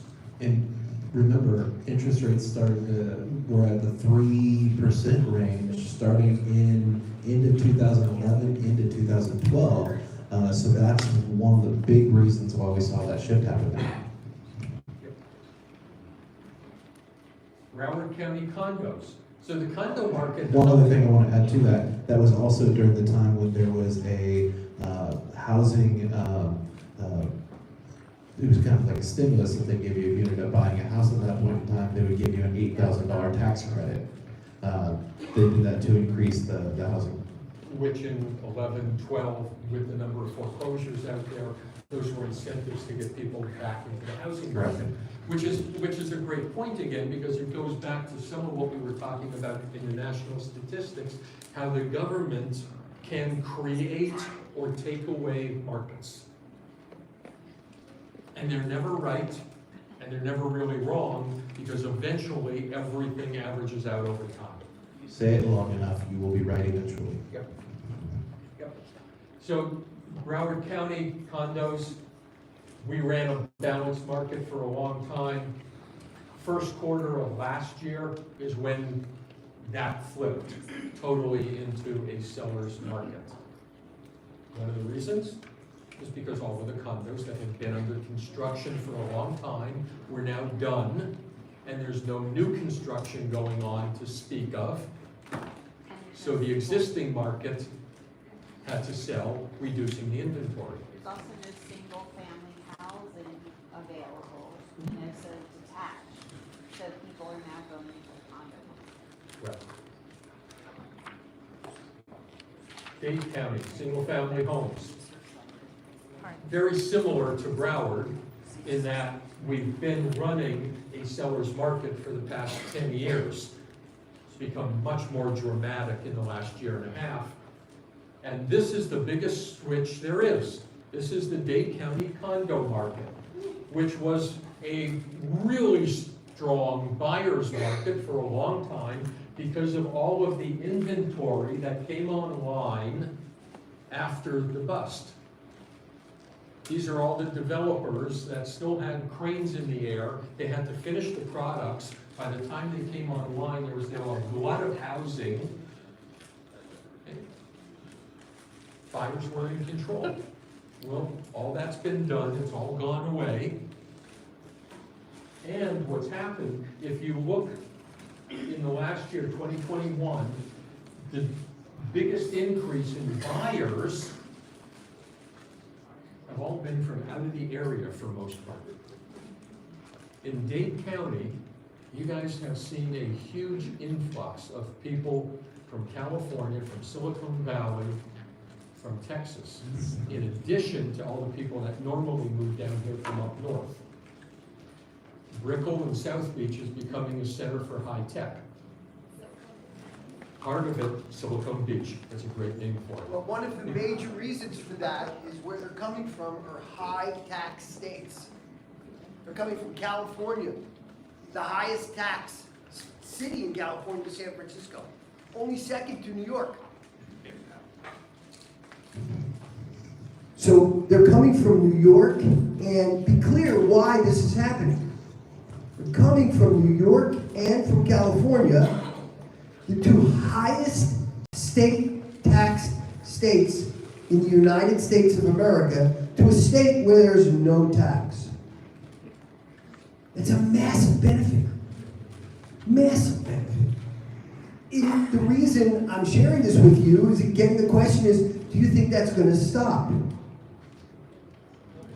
Do you think it's going to get, you think we're going to get even more crowded down here? Yeah. That's great for this industry because there are people that are going to need to buy and sell homes, right? And invest in real estate. Yeah. The migration into this state is not stopping.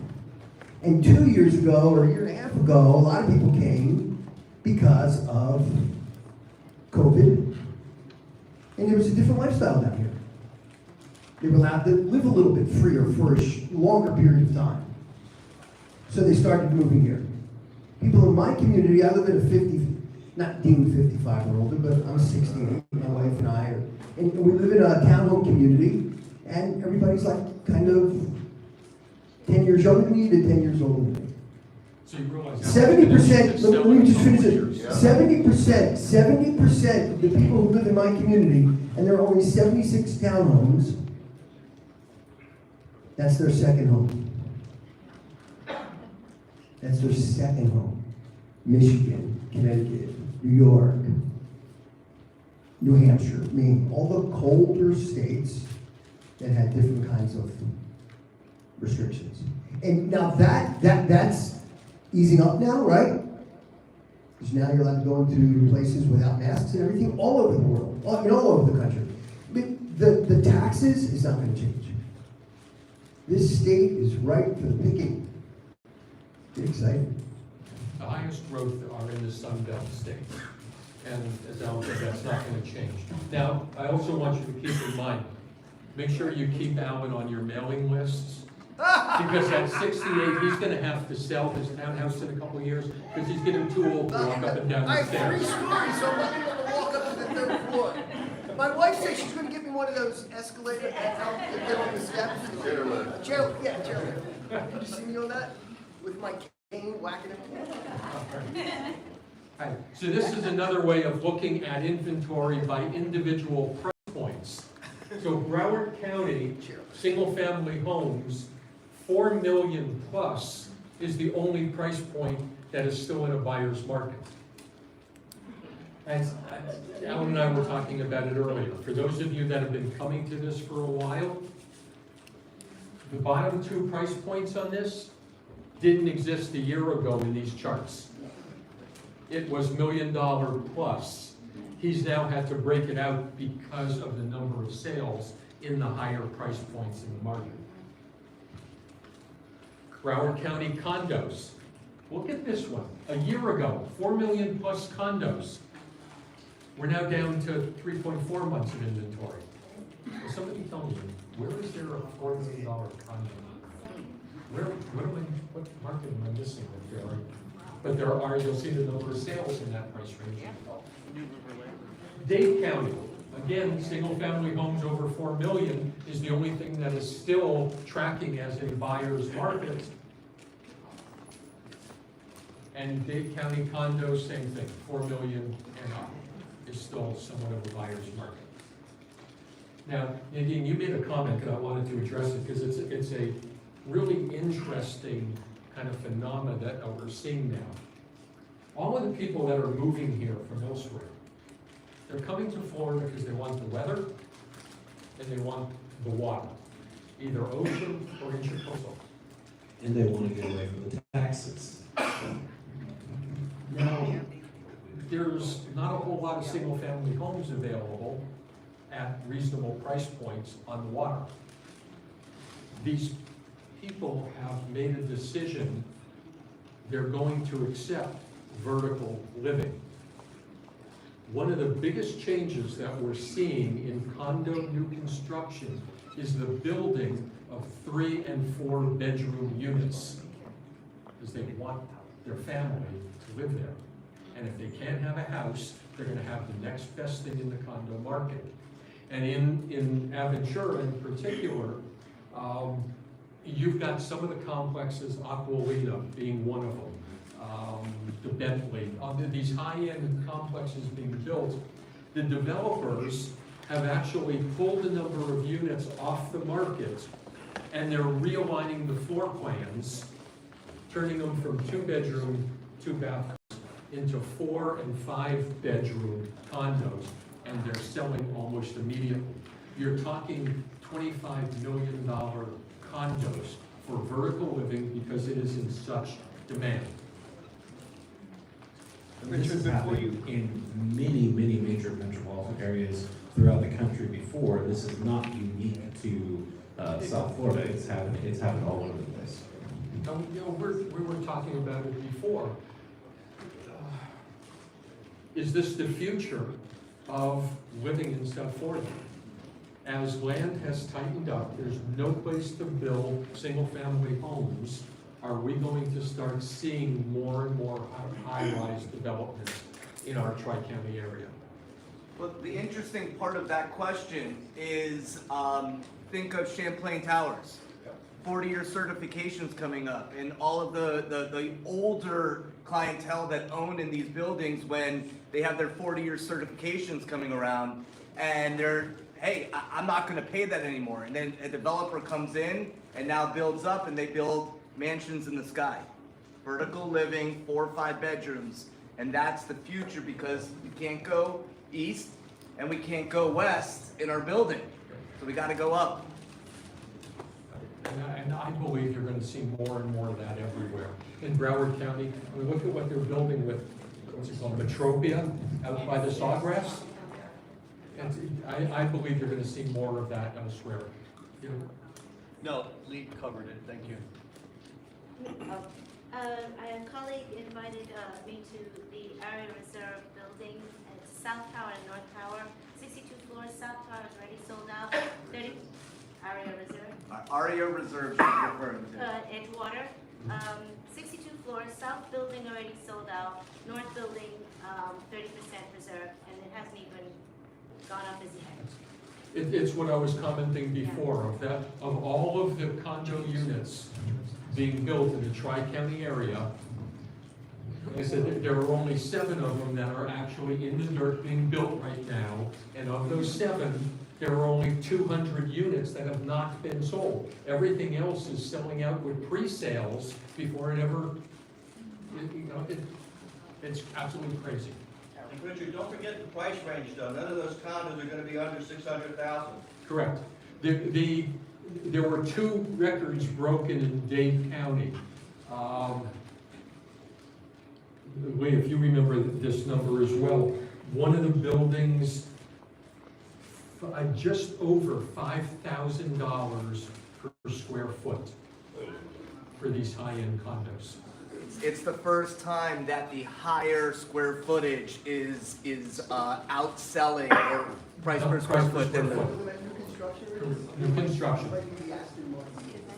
It's, they're two different buildings, they both broke records. And yet, the point that Lee was making, with the shift in development to the larger units, the 4 or 5 bedroom condos, people are now spending money like they never have before on those types of units. To add to that, it would be knowing the price per square foot for the new construction high rises, is that gonna be decorator ready, or is that gonna be fully finished? Because that is a totally two different price ranges based on whether they're gonna be finished or not. And the other thing is to keep in mind is that Broward County will never see the number of high rises the same as Dade County, because Fort Lauderdale and Pompano, at least being east of the beach, we have a neighborhood non-compliance code that the others, we have height compliance codes, and that's why the Sunny Isles in Miami, you can see, they'll take a small square footage of lot and they'll build up. Here you can't do that, and if the neighbors say no within the radius, then you can't do that. You may see it more out west where Metro Pica is, but we'll never see that really east unless the neighbors say yes. And to answer your question earlier about where is there a $4 million condo in Fort Lauderdale, 3,000 Waterside is currently building right where, I think it's commercial and right by Shooters, right, exactly. Their penthouse starts at 4.2 for a 3-bedroom. This chart I've only put in once because it's literally identical. We're gonna look a little bit later on about the number, somebody commented about the number of price reductions they're seeing. There are still overall like 18% of all listings are taking price reductions. Again, there are sellers out there. Again, depending on how you look at it, Richard looks at that as that's a high number. I look at that as a really low number. 18% take price reductions. That means 82% of the homes sell original list price. That's a lot. Actually, higher than original list price if you price it right. Yeah. So it's I'm also seeing a whole lot of, when you look at the MLS, how many of you were seeing price increases? I find it absurd. But what this chart is showing you is that the longer your house is on the market, the less you're going to get from it. The longer it's on the market, the greater the list to sell ratio changes. Longer time, you're going to take more price reductions. Overpricing is not in the seller's best interest. When I look at 18% of sellers, single-family homes in Broward, we'll look at that. Got it wrong. And that's a major impact on those 18% of the sellers. You've got people out there now who are dictating to the realtors how they want to price their house.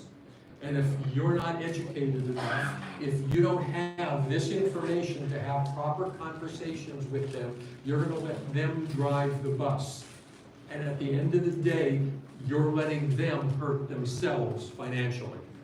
And we'll tie all that together. Those are the last slides of the day to show you what kind of an impact that does have.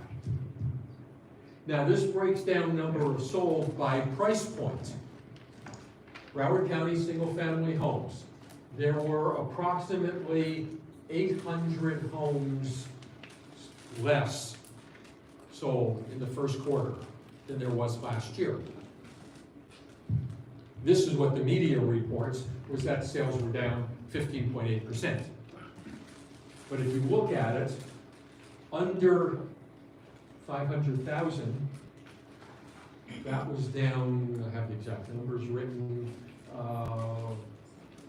6,000, it's about 1,100 fewer homes under 1,088 units. That's the part of the market that totally disappeared. It doesn't exist anymore. You're right, because that $300,000 to $500,000 home a year ago is now worth $500,000 and up. So you lost the segment of the market just because of appreciation. There is nothing there. Broward County condos, it's the same story. Now that's only down 2.6%. You're off 150 homes. But look at where the biggest drop off was. It's the under 150,000. I guess Century Village, which was, $25,000, $30,000 units, is now selling for $125,000. It's a market that doesn't exist for the most part. Broward County single family homes, I mean, there were only 18 sales under 150,000, and I would, hate to think of where those were located. I sold one. I sold one. And Dade County. Referral, right? And Dade County condos actually was the segment that saw an increase in overall sales, but even that, the low end, under 300,000 is the segment of the market that we lost. Richard, Yes? I'm curious, so if we go back to the last couple of slides. Hold on 1 minute. Hold it down. Hold that thought. Hold that. Can you guys hear me? Yeah. So if we go back to these last few slides and we see that prices under 500 are pretty much vanishing at this point.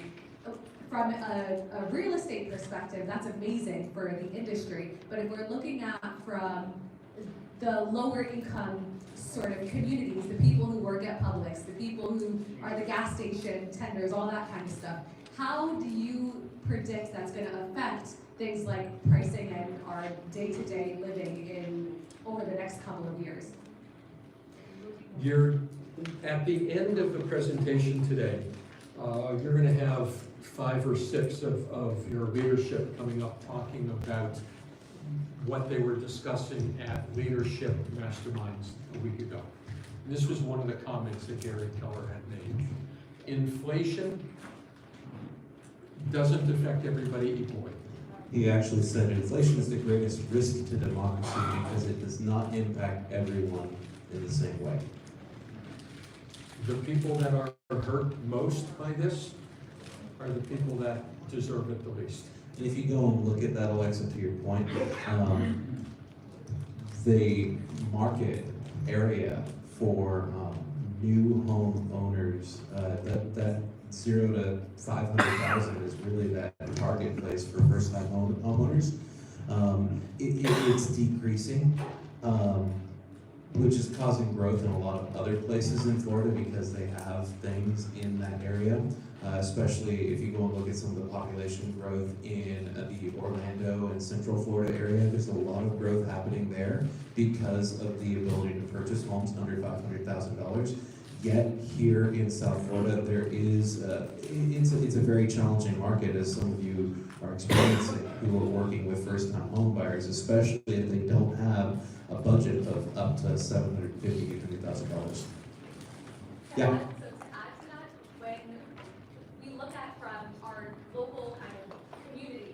We also don't have a lot of public transportation, so Mhm. that affects things like being able to sell property to these, again, the lower income communities, and then being able to bus them in or take the train or whatever it is into like downtown Fort Lauderdale, into Aventura, into the cities. They're getting priced out of there, and so that's really kind of the core of my question is how do we anticipate that the cost of living is going to be affected for just not even just the lowest income, but for everybody, simply because things like getting them into their work is more expensive.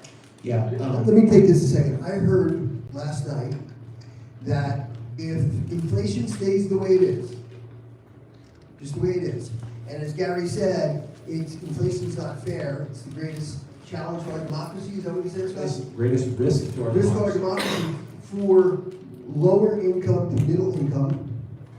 What I heard last night on listening to these economists, they said that inflation based on the rate now will cost every family, pair, husband, wife, every pair, $5,700 to $8,700 more this year, if nothing else changes. So to answer your question, how it affects them is how it affects them. They have to not go to a movie or not go out to dinner or whatever it is. You know, that's just the reality. And as Richard showed earlier on in a lot of the work that he did in putting the slides together, this is not going to change overnight. And I don't want to be the bearer of bad news, and yet this is going to get worse before it gets better. It's just we've got to accept it, and not, you know, put our head in the sand like the ostrich, right, Tara? Is that the animal? Yeah, the bird. What's the bird? What's the big bird? What's the big bird? What? The flamingo. The flamingo. The flamingo. Yeah. No. But I hope that answers your question too a little bit. Does that answer your question a little bit as well? The reality is when you have less money, and what they said was even though these economists said even though salaries are increasing, it's not increasing at the rate of inflation. So if salaries are increasing 7% and inflation is increasing 8.7%, you're actually 1.7% behind. So I think the answer to the question is we have to decide as families what are we going to do. My wife and I have had this conversation. We have it multiple times. And we'll probably continue to have it as things shift and change. It's just something to know, be aware of. My answer to you would be slightly different, and it's not really the economic answer. It's up to you and to everybody else to become more active socially, because it is a great social injustice. And if you look at somewhat of the history of South Florida, I don't know how long most of you have lived down here. Let me give you an example. Palm Beach Island. Yeah, it's probably one of the highest price point areas in the country. It's where all the wealthy lived. Where did the people who built and serviced those people live? In West Palm, between 95 and the Intracoastal. Does anybody remember what that neighborhood was? It was as close to a slum as you could imagine in South Florida. And it no longer exists because the developers came in and they built City Place, and then things grew from around there. It's now been gentrified. That's what's going to happen more and more. And the people that are servicing these people that are buying the multi-million-dollar condos, where are they living? We didn't want I'll to very stay away close from to you us. guys. He's supposed to stay over there. Yes, they're going to move to Port St. Lucie and to further up the coast. They're going to move to Kendall and Homestead, and they're going to have to commute and drive further and further in order to get to work. And it's not a really good answer, but that's just the reality of what's happening in our society. And one thing that we haven't touched on in the state of Florida is our homestead, which is incredibly important, because when you're sitting with a family and they are possibly being stopped because of the interest rates, the second thing they say is, if I move, my taxes will go up. They'll say my taxes will go up, and having homestead portability is so important to the move of a primary homeowner, and most people don't know about it. Most people, especially the folks that have moved here, they don't even know to file, they don't know that it takes with them, and now you have all this appreciation over the last 2 years. So for those families that have bought here at a $300,000 price and want to move to Orlando or move to Port St. Lucie, they now have that portability to take with them. So the conversation of the taxes will be too high, if you open up the portability calculator and show them, they'll be very, very pleased to see they are not as high as they think they would be. It's a very important tool we have. Thank you, Lynn. All right, so looking at list to sell ratios. As the inventory tightens and more people are bidding on houses, your list to sell ratio has gone up. And you can look at this, and from 300 to almost 2 million, you're at 100% or pretty darn close to it. Overall number of units sold, you're at 100% full list price. A year ago was 97. Condo market, almost, but not quite as strong. Dade County single-family homes, again, we've gone up almost 2% in your list-to-sell ratio. And the Dade County condo market, again, strongest improvement. We're now up at 97, 98% for most price points. Days on market, Broward County single-family homes selling in half the time that they did just a year ago. Condos selling in half the time that it did a year ago. Dade County, not a big change. But Dade County condos are 82 instead of 21 days. So it's a month quicker than, just over a month quicker than it was a year ago. This is what I was hitting at before. There are still price reductions. Even in a market, this is Broward single family home, in a market where things are selling quickly for 100%, you still have properties that are taking price reductions. Condo market, almost identical overall, it's 18.3%. What's interesting in this one to me is your $4 million plus, most people aren't budging an awful lot. Dade County, a little bit higher, 23.6% of all the homes took a price reduction. And condos, 23.1. My question has always been with this, and it doesn't matter whether it was 23% this year, last year it was 45. Question hasn't changed. Who's driving the bus? What kind of conversations are you having with your sellers? That even in a ridiculous market like today is, where things are being bid up, there's still a penalty to be paid if you overprice a home. Now here's what happens if you overprice the home. Broward County single-family homes, if you price it right, you get 100%. If you're wrong and you have to take a price reduction, you're averaging 92.5%. That's a 7.5% difference. That's a lot of money. Condo market is even more. That's 8.3% less. 8.1% difference. 7.9. It's a penalty to be paid if you overprice a property. Richard, out of curiosity, do these stats incorporate for sale by owners into it as well? No, this is all in our script. Yeah. So if you were to account for sale by owners right there, the script that they always have, or the objection that they often have, is the commission, right? Even if you were to show them our stats of pricing it wrong, even some of the realtors who are pricing it wrong would make up for the difference that they think they lost if they priced it right in the correct way. And I would venture to believe that their numbers are even further apart than just the 7.2% difference of pricing it wrong on our end. Now, one of the biggest penalties, not just with price, is how long it takes to sell the house. So if you priced it right in Broward County single-family homes, it's going to sell in 21 days on average. If you got it wrong, it's going to take 88 days, 2 months longer. And you can see how much more dramatic that is in some of your price points.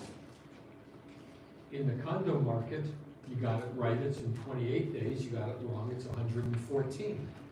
It's almost a 3-month difference. Same thing, Dade County single-family homes and Dade County condos. The high-end condos down there, I mean, you get it right, it's taking you 6 months. No, it's taking you, just shut down 5 months. You get it wrong, you're on the market almost 2 years.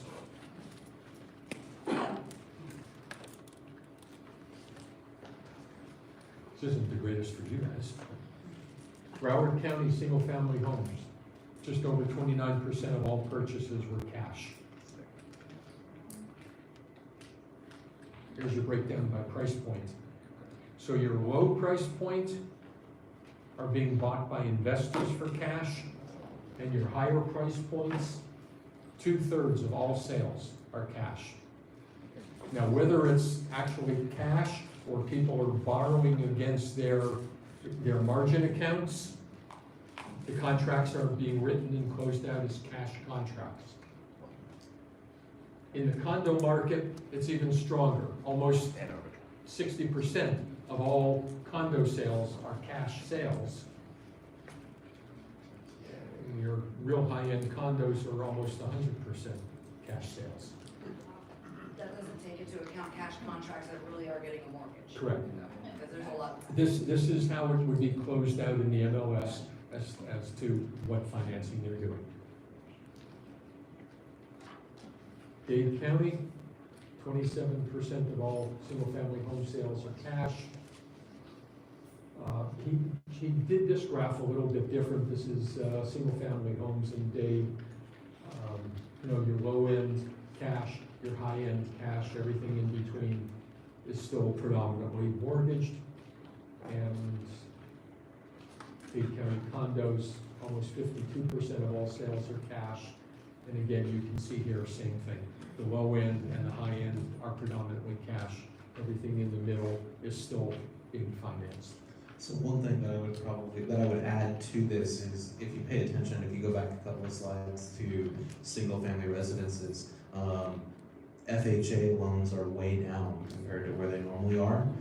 And the FHA loans are usually, or most often, the product that a first-time home buyer would end up using to get into the real estate market, and the market's just not there for them, which is causing that decrease to be so substantial on the FHA side of things. I would imagine that there will be some kind of program that comes along that will help first-time home buyers, especially in with income qualifications. I know that in Broward County, there's up to, I believe it's a $40,000 grant that an individual can qualify for. It's income based, yet there's a $40,000 grant that is available right now to people who are in that income bracket. I believe it's about under $85,000 or something like that. Yeah, it depends on the dependents in the house. Yeah, it depends on a variety of factors, yet there are things that are currently out there at a county level, and I would imagine that we'll probably see things at a state and federal level to increase some of those things further down the road. You're not going to see it immediately. That's another comment for you, because you look at these and you notice that VA loans were never really strong, but they've almost totally disappeared. There's a lot of home sellers are now looking at it and going, well, I don't want to take a VA, I can take all these different offers. If you're dealing with a vet, just put a little bit of extra effort into it. As I saw a comment a while back, they made their down payment with the service that they gave to this country, and they deserve better than that.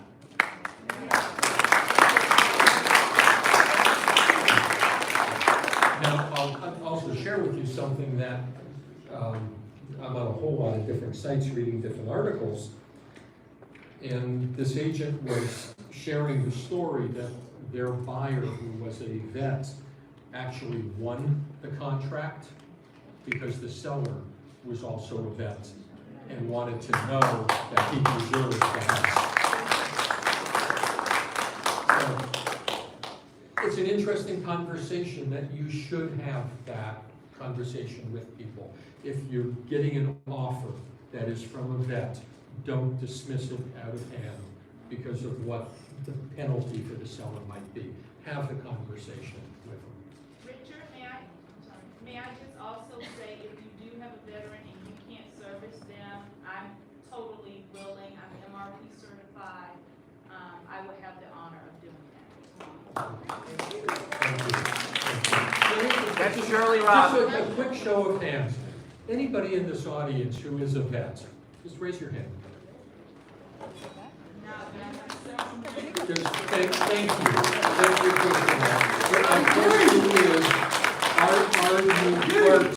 Are you part of the Military. the military division in Keller Williams?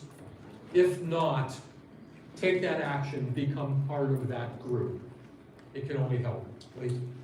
If you could, please, go back a couple slides where it showed the type of financing.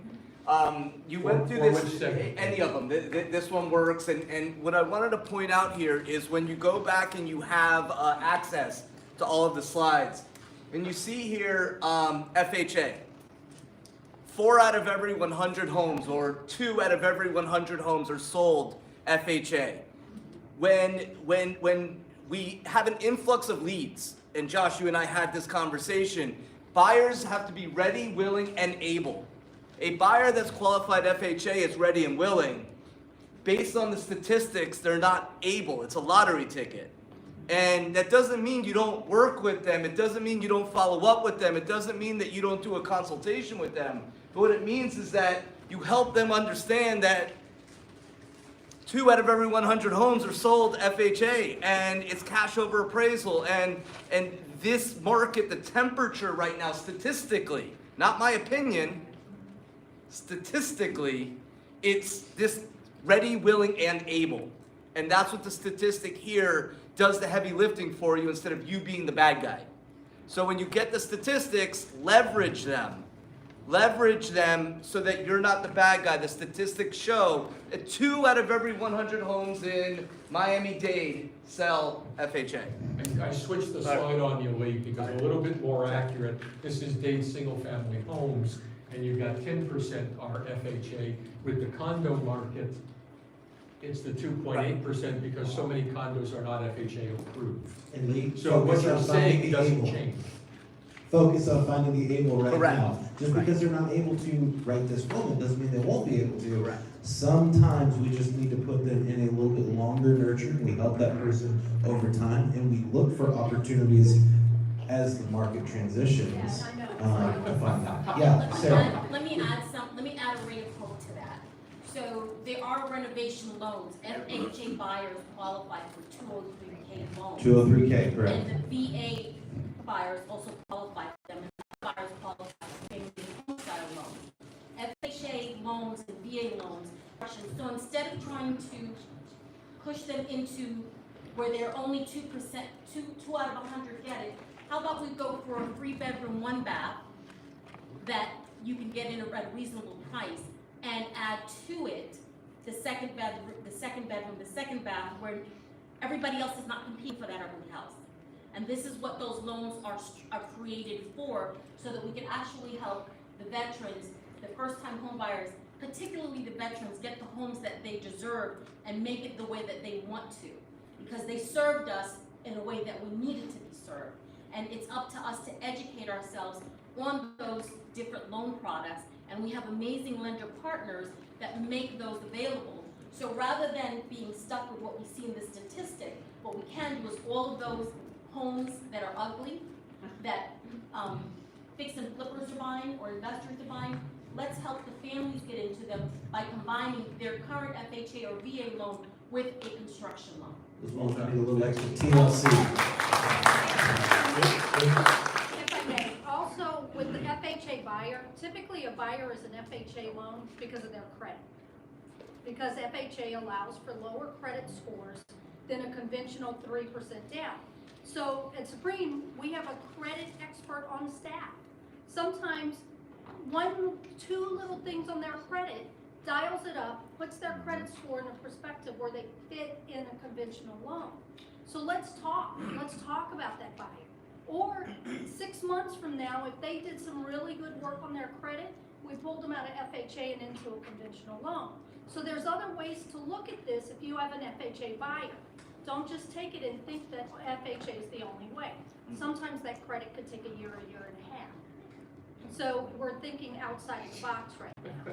Oh, Sandra too. Sorry, one other thing too, is we close FHA loans just as quickly as conventional. Yes. We offer 10-day commitments. There's no difference. It's all in the seller's, mind. Like you mentioned, VA has a seller penalty. What is the penalty for the seller? That they pay No, they don't pay this. They Yeah, used they to don't pay pay anything. They don't Yeah. pay $75 for their termite inspection, that's it. No. Not that. Well, we require a termite 30 days within closing, but the buyer can pay for it. So there's really no difference, Yeah, and we that's do all close VA loans within 30 days or less too. So try to keep that in mind, it's for us, as lenders, it's the same as conventional. Okay. Thank you, guys. I want to move on and just kind of put all this together, wrap it up for you. We've got a fabulous panel that I want you all to be able to take the time and appreciate what they have to say. So,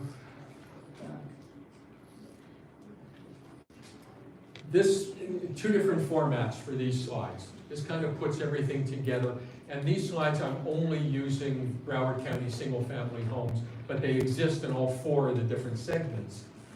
This one shows you that in the first quarter, 3,879 properties closed, Broward County single-family homes. They averaged 100% in 31 days on the market. Now, it breaks it down into those that had no price reduction, those that had a price reduction, and on the right-hand side, not previously listed, sold for 100.1% in 14 days. Previously listed are those sellers that had a falling out with their agent, canceled the listing, and they relisted with somebody else right away. They sold at 100%, but it took them 5 months longer to do it. Okay? On the other side, they kind of washed out. So you're looking right price, right agent, and everybody else chased the market. This slide is totally customizable for you. Now, when I said at the beginning that I want you to download the PowerPoint and not the PDF, you can only customize the PowerPoint slide. Now, you see in the top, it says number 4. So what these numbers are looking at is the $500,000 to $750,000 homes.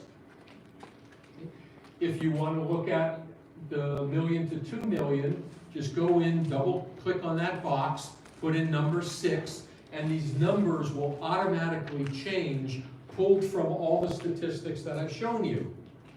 So this one shows you that there were 1,079 total units closed in this price range, and on average, they sold at 100.9% in 13 days, and everything else reflects with that price point.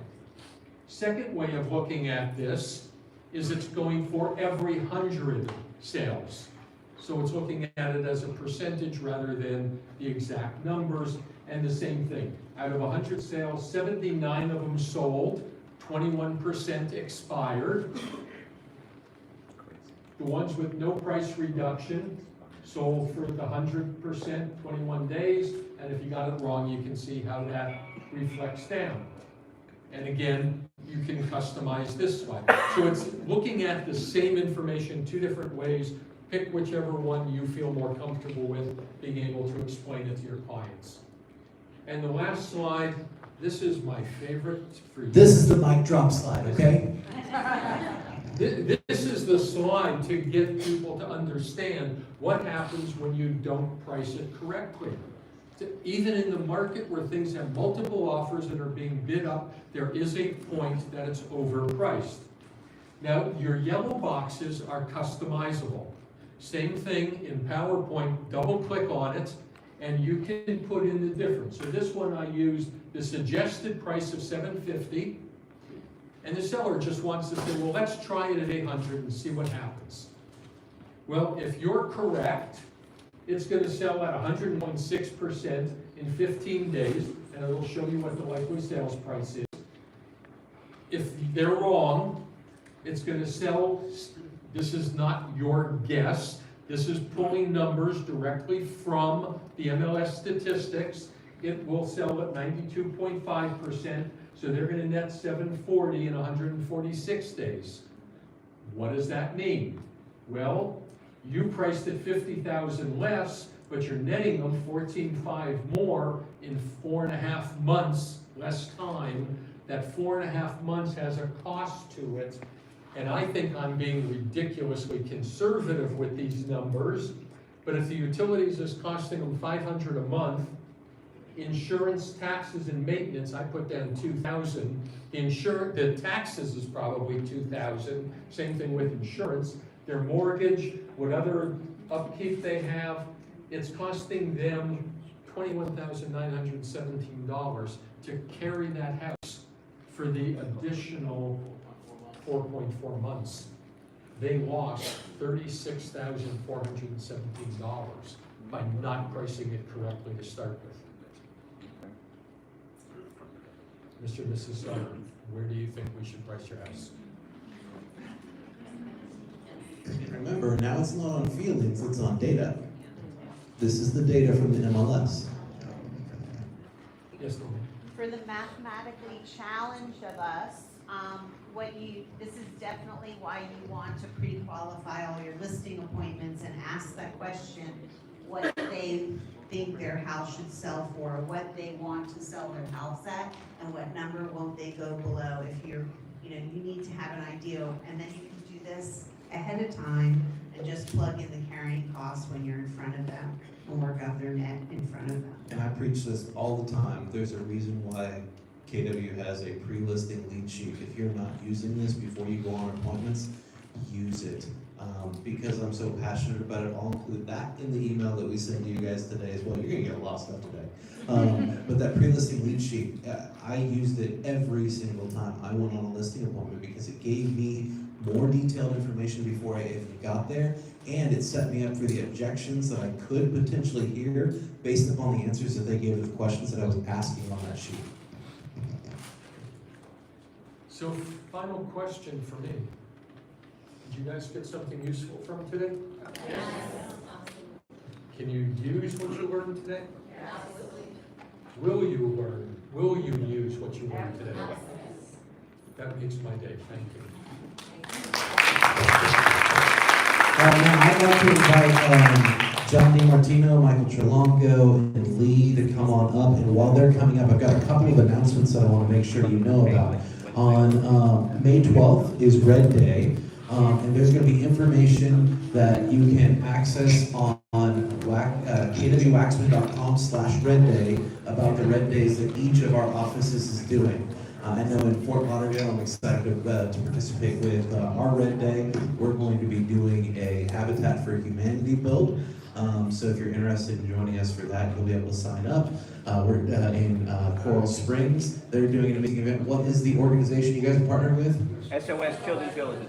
Say that one more time. SOS Children's Villages in Coconut Creek, right? Correct.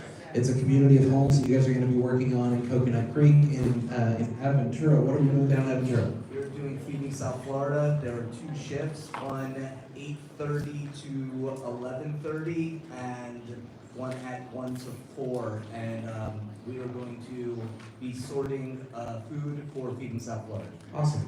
And then a couple of other events that I wanted to make sure you know about. How many of you guys have read the book, The 12-Week Year? Okay. The 12-Week Year is an incredible book. I'd encourage you to go get a copy of it and make sure that you attend May 26th. May 26th, we have a speaker for the 12-week year who is certified by the author of the 12-week year about how to run your business in 12-week cycles. Heather, what are her numbers? Just give me the numbers real quick.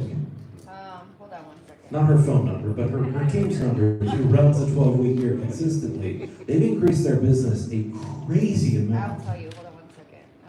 I have it, Heather, you sent it to me. She was my second Bolt coach. She was my first. Right here.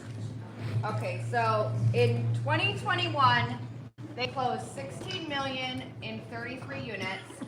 This year, January and February, they did a 12-week year and they closed 27.5 million and 47.5 units. So it's kind of worth it, is what I'm saying. If you want some good results in your real estate business, come and join us for this. We're not just, those are insane numbers. What time we're going to be starting at 9 o'clock in the morning, and we're going to go till 3 o'clock in the afternoon. Where?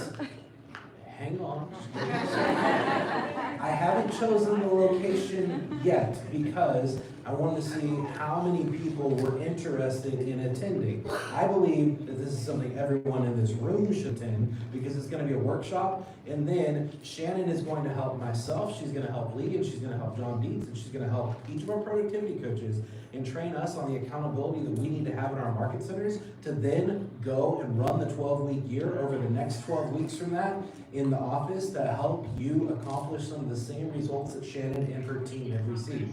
So, show of hands, how many people are interested in attending that? Okay, I'm gonna find a bigger venue than the Fort Lauderdale training room, and what I need from you is that you're gonna show up. All right, so y'all will be there? Yes. All right, perfect. And then on May, I mentioned it earlier, May 31st, we've got Quantum Leap. That's going to be in our Aventura office. There will be a link today that you can fill out for that. And then also May 19th is the Supreme Best event. You can sign up for that at www.supremebest.com/best. It's going to be in Parkland, right here in our backyard, and this is going to be huge.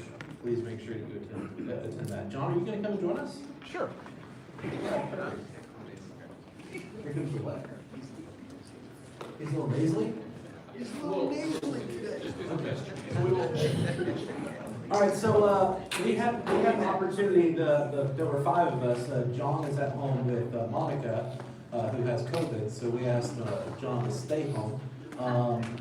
And the 5 of us, 2.5, almost 3 weeks ago now, we had the opportunity to go to Austin and spend 3 days with all of the leadership at Keller Williams International and all of the other leadership from market centers across the country and the world, just working on what we're doing in market centers and what Gary's vision is and what Gary is seeing and the leadership of the company is seeing from a national and international perspective. And there was a lot of nuggets that we got out of it. So what are some of the things you guys took away from that you think would be of value to everyone sitting in this room today? So the first thing that I wanted to share was kind of, all of us should understand the fundamentals of everything we saw today and what we're about to talk about. And Richard went through the slides and you saw what a buyer's market was, what a seller's market was. And what I wanted to do first, before we dove into details and these nuggets, is for those that this is your first stats, or if statistics isn't your expertise, understand that month supply of inventory and absorption rate are 2 of the statistics that professional real estate agents talk. Lee, hold on. What the heck is an absorption? I'm about to explain. So first, month supply of inventory. That states the amount of months it will take to clear out the current inventory that's currently on the market, if no other homes come on the market. So what you saw here was there's 1 month of inventory. Well, that means every month inventory is turning over, hence 43 offers on every property. When we get to 5.5, 6 months of inventory, it means that prices become stable. They aren't necessarily going up, they aren't necessarily going down. The same statistic goes with absorption rate, which is the percent of homes that are being absorbed. Anything over 20% is a seller's market. Anything over 20% absorption is a seller's market. Anything under 20% is a buyer's market, which means we're at 50, 60% absorption, prices are going up because everything is being absorbed. So when you see the statistics and you see we're at 2 months of inventory, well, prices only have one place to go, right? Up until we get to 6 months of inventory, 5.5, 6 months. And so as we talk about inflation and we talk about what the different things that are going on, and Richard showed slides. You better be careful. I know, right? Should put a lot of work into that. Good. Just call it shit. Sally sells seashells by the seashore. Okay. He showed slides that as inflation goes up, pricing goes up as well. Well, we're going to talk a little bit here about what Gary talked about with inflation, but that being said, just remember, anything under 5.5 months of inventory, prices are most likely going to continue to rise. Anything over 5.5 months of inventory, we've moved into a buyer's market, and prices are most likely going to start adjusting or soften up and go down. And we aren't anywhere close. Correct. That's the takeaway. That's the takeaway. We are at 1.5, 2 months of inventory. We're not gonna all of a sudden go to 8 months of inventory, guys. So those that have buyers that are on the fence, or those that have sellers that are saying, I want more, pay attention to month's supply of inventory and use that as your leverage. You don't need to have an opinion. You just show the statistics where prices are going. So I want to kind of start with that. Okay, awesome. So what did you take away from your time at Mega League? Well, first is the definition of inflation. Jason Abrams had an amazing definition, and it's you take everything that you purchase in a year, your TVs, your cars, your Publix, your gas, your energy, everything. The shopping cart of your life increased by almost 9% year over year. Okay. Increased by 9%. That's the definition or the summary of inflation. So anytime you hear inflation is up 9%, it means everything in your life just increased expense-wise by whatever that number is. And you shared the most impactful definition of what Gary shared, that inflation is, what's the exact? Inflation is the greatest risk to democracy because it does not affect everyone equally. It does not affect everyone equally. It's a K. So think of the letter K. Those that are rich get richer because they have money in the bank and interest rates are going up. And those that are less wealthy, it affects drastically different. And therefore, those that are at the lower socioeconomic group, that's where things start to get dicey or concerning, and we should all definitely be conscious of how it is affecting everyone differently. And so the government is going to do everything they can to adjust that, right? Yes. Of course they will, and they're going to get it wrong even every time they get it right. In the long run, they're going to get it wrong. Right, and there was a slide that Gary shared, which was the rate at which inflation has jumped month over month, year over year, and what the government can do to combat that. And the most likely way that the government is going to combat high inflation is by raising the interest rates. Now, the interesting statistic of why the government raises interest rates was to get Americans to stop buying stuff. And I look on the internet, I know my friends, no one's slowing down buying anything. Everyone's going out to eat. Oh, it's $20 more or $30 more to go out to dinner. Let's go out twice a week now. And everyone is still buying. So the government raises interest rates in general to curb Americans from buying things. Yeah, and it's not just interest rates that they raise. They also raise the yield of return on bonds, long-term bonds, to get people to park their money for a certain period of time. Could be 5 years, could be 10 years. I think you can even go out to a 30-year bond. But they give a higher rate of return on those to encourage people to leave their money in something and not spend it. Right. And as you see those start to increase, that's actually one of the indicators that the mortgage industry uses in terms of what they're going to do with interest rates as well. As you see those, yields start to increase, you start to see mortgage rates go in correlation with that as well. And then to the point of seeing 2 quarters of GDP decrease, usually that will come in hand with the bond rates increase as well. So that's the key indicator, bond rates. Keep your eye on the bond rates to see what will happen with mortgage interest rates. And so Gary put this correlation, the slide up, that showed this had happened before, late 70s, early 80s. And Americans were buying things at mass, just like they are today. And what the government did to try to curb inflation, they raised interest rates. Well, they raised it to 8. Americans kept buying. They raised it to 10. Americans kept buying. 12, 14, 16. I think it ended up somewhere around 19%, just to curb purchasing and buying things. So this is something for us to keep our eye on what's to come I want to preface that by saying Gary said that he doesn't believe that they will ever do such a thing again. because of the absolutely negative consequences that it had in the years to follow. They'll never, yes, they will never let interest rates get back into the double-digit numbers because of what happened in the years following when they did increase it all the way up to 19%. Yeah. All right, what'd you take away? So first of all, forgive me for the way I sound. I'm actually just getting over a little bit of a cold, so I may sound a little nasally. You sound pretty sexy. Oh, thank you very much. So, day one of Mega Leadership Camp was actually pretty awesome. It was Quantum Leap, okay, with, I know Scott's going to be teaching Quantum Leap, but I got to hear the second best person teach it, which is Gary Keller. Right, Gary Keller taught Quantum Leap over at Mega Leadership. And it was absolutely amazing. Now, he doesn't know I'm about to do this, but my buddy Adam over here. All right, Adam, can you wave your hand? All right, so this is my buddy Adam. This is Audrey's son. And Adam, how old are you? 15. 15 years old. 15? Already a real estate, no, I'm just kidding. What if Adam grew up, when I say growing up, I mean 18, 19, 20, 21 years old, knowing exactly what his life mission was?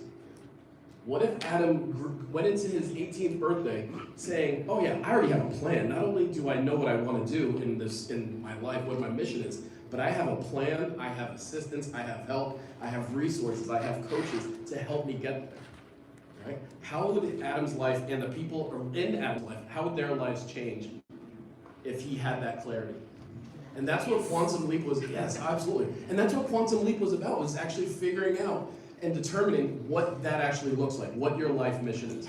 So Gary challenged us to write our own mission, vision, values, beliefs, and perspective.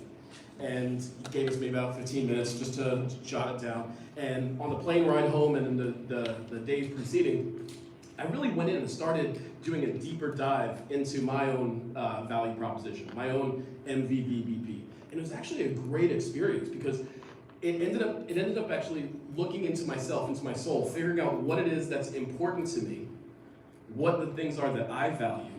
And then I started looking around at the people that I surround myself with. And I'm like, those people value the same things. I looked at the companies that I choose to align myself with. They value the same things. All right, so now when we're on a listing presentation, imagine if when a seller looks at you and says to you, why should I hire you? Of all the agents that's here, why should I hire you? And you're able to say, let me show you what I'm about. And you pull out your own value proposition. You pull out your mission statement of what's important to you and what you value, right? Simon Sinek says that people won't hire you or people won't get into business with you because of what you do, but they'll get into business with you because of why you do it. And the funny thing is, most people, doesn't mean whether you're 15 years old or you're 35 or you're 65, most people don't even know what their life mission is. Most people haven't had taken that time to do that deep dive introspection into their hearts and into their souls to find out, who am I? Most people allow their life to be determined by what they do, not why they do it. Gary Keller said, if you don't know what you stand for, you'll fall for anything. And when I heard that, that was ground shaking to me. I was like, wow, wrote that down, highlighted it, circled it a couple times. By the way, it's also a country song too. Quantum Leap is May 31st. May 31st. So everyone needs to, first of all, time block that time out and register for that. That's a must-have. If you can't make it down May 31st, find the next time. We'll be doing it in June in Coral Springs. Excellent. All right, that's something that you want to attend. But hearing the Quantum Leap being taught by the person who wrote the program, literally wrote the book on it, was absolutely an incredible, amazing experience. And it gave me the opportunity to do that deep dive into what's important to me. I'm going to strongly encourage everyone here to do the same in their lives and their business. Do it with your family.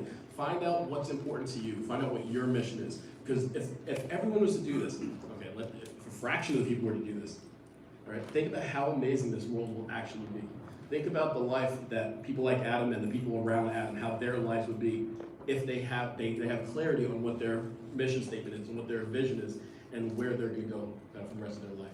Well, it goes to the point of you've got to create the foundation for your life, and you've got to understand who you are and what you desire to accomplish in your own world And then we can help you create the foundation for your business that allows you to do that. And one of the things that Gary said is, you know, even in KW, sometimes we don't give that experience to the agents, and he challenged us to go back to our offices and teach Quantum Leap and the 6 personal perspectives on a rotating basis consistently every month. And that's what we'll be doing for you, because we want to make sure that you put together the foundational pieces of your personal life first, so that we can help you create the business that funds that perfect life that you've always desired to have. Mike? Same. Right, so for those of you who have kids that are younger, that's the answer. You pour out your heart, and you're like, oh yeah, same.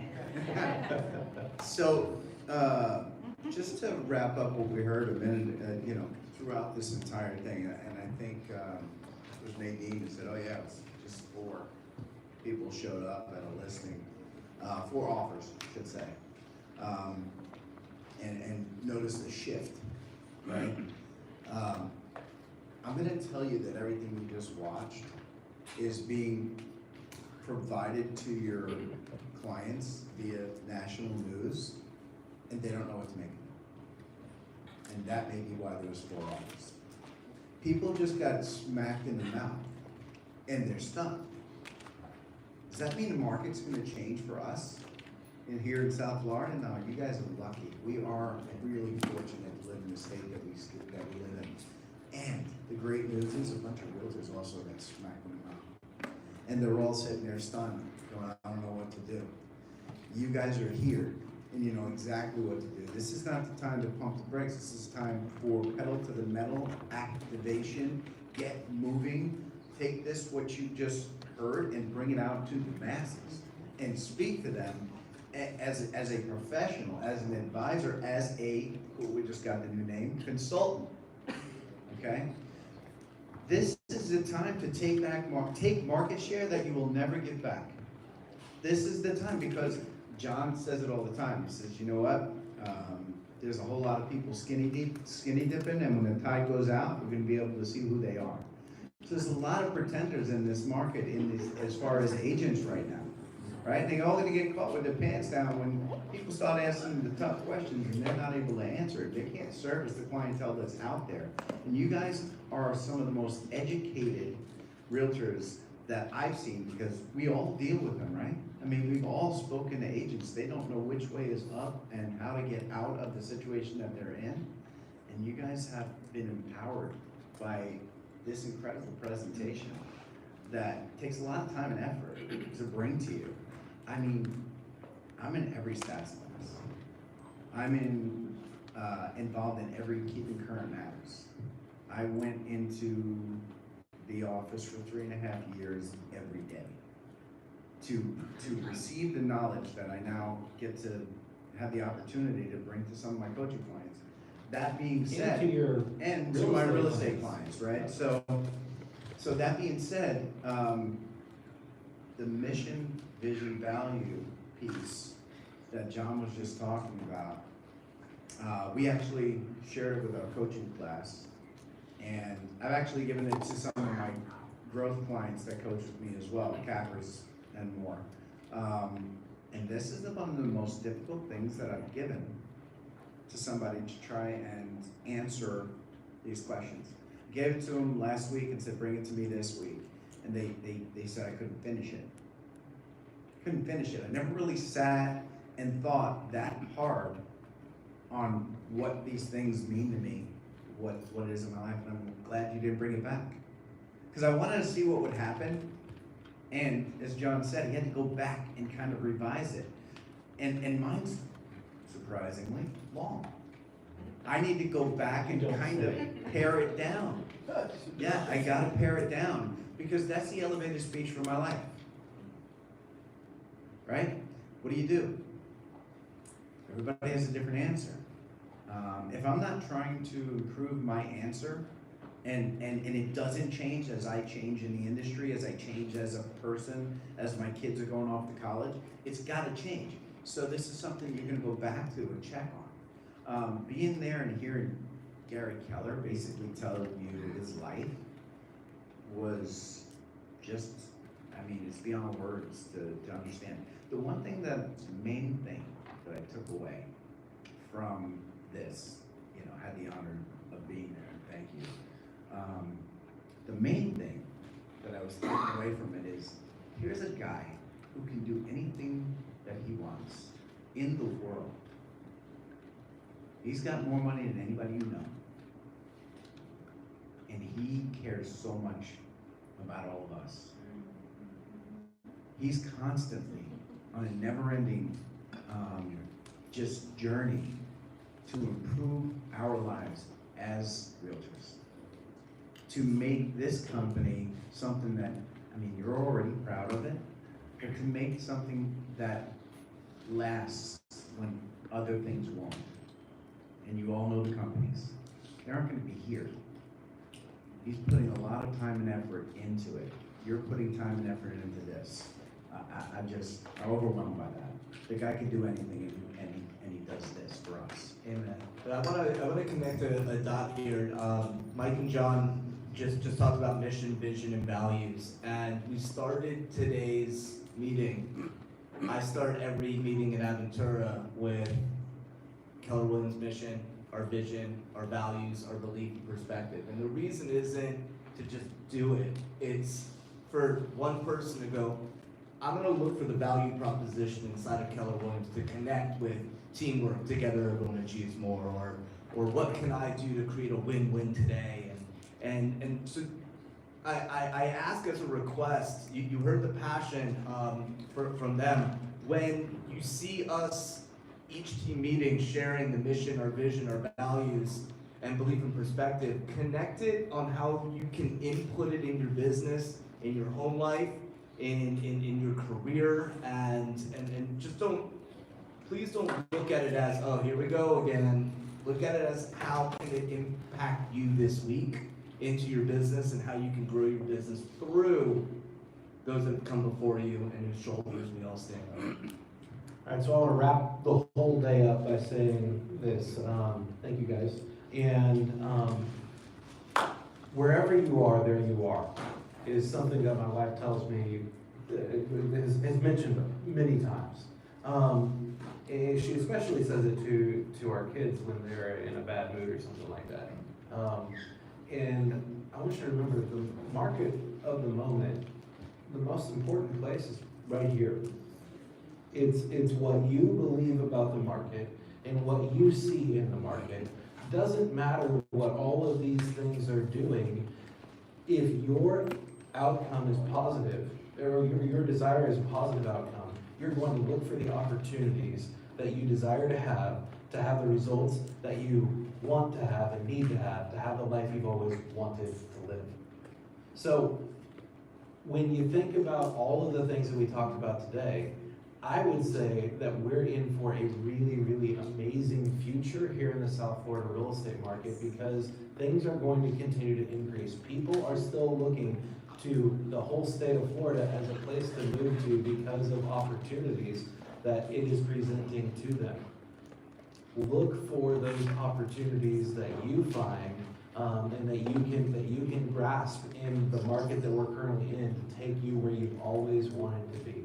Now, before we officially wrap up, I just want 2 ahas from today that we can leave with. So does anyone have something that they want to share that they specifically took away from our time together today?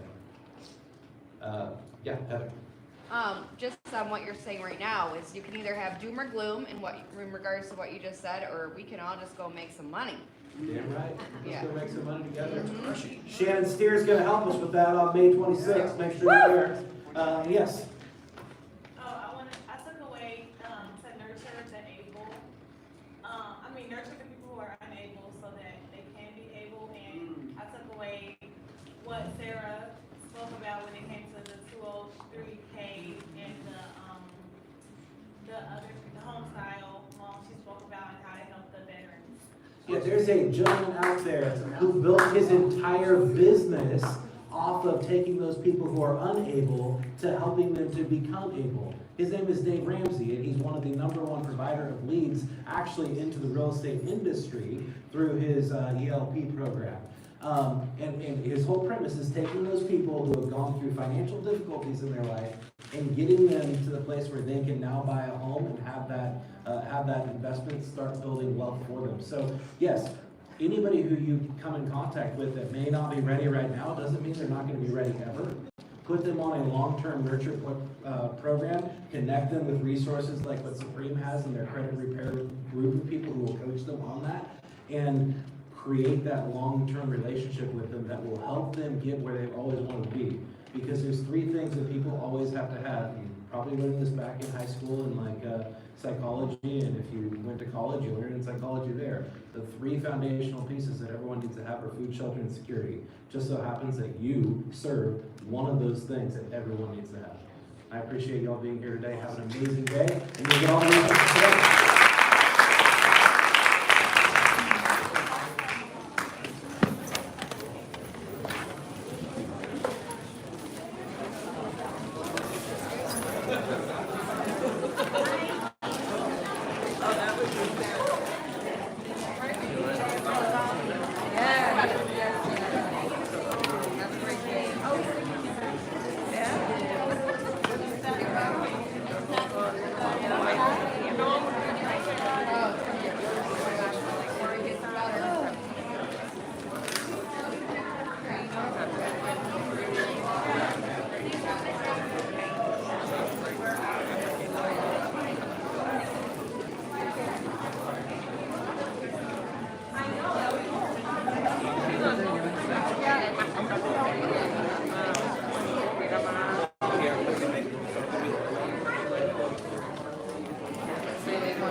Feeling better?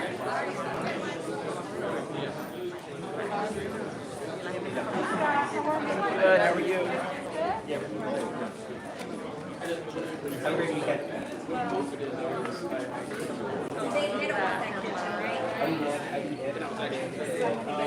Básicamente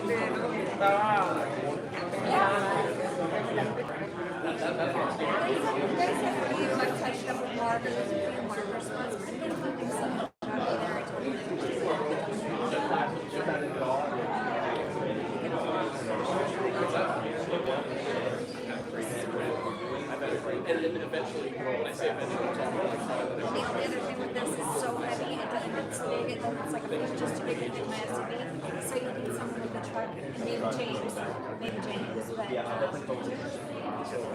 I want it out of my house. I'll let you know. Hey!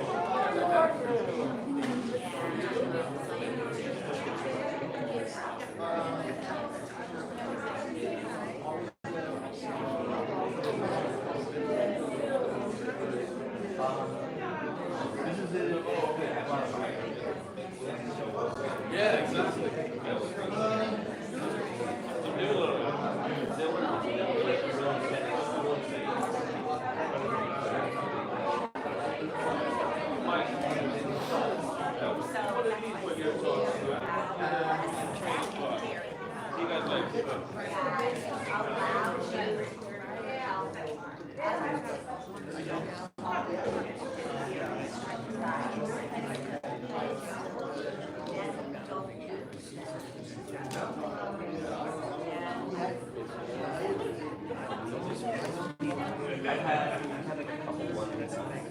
Scott, you want to bring this back?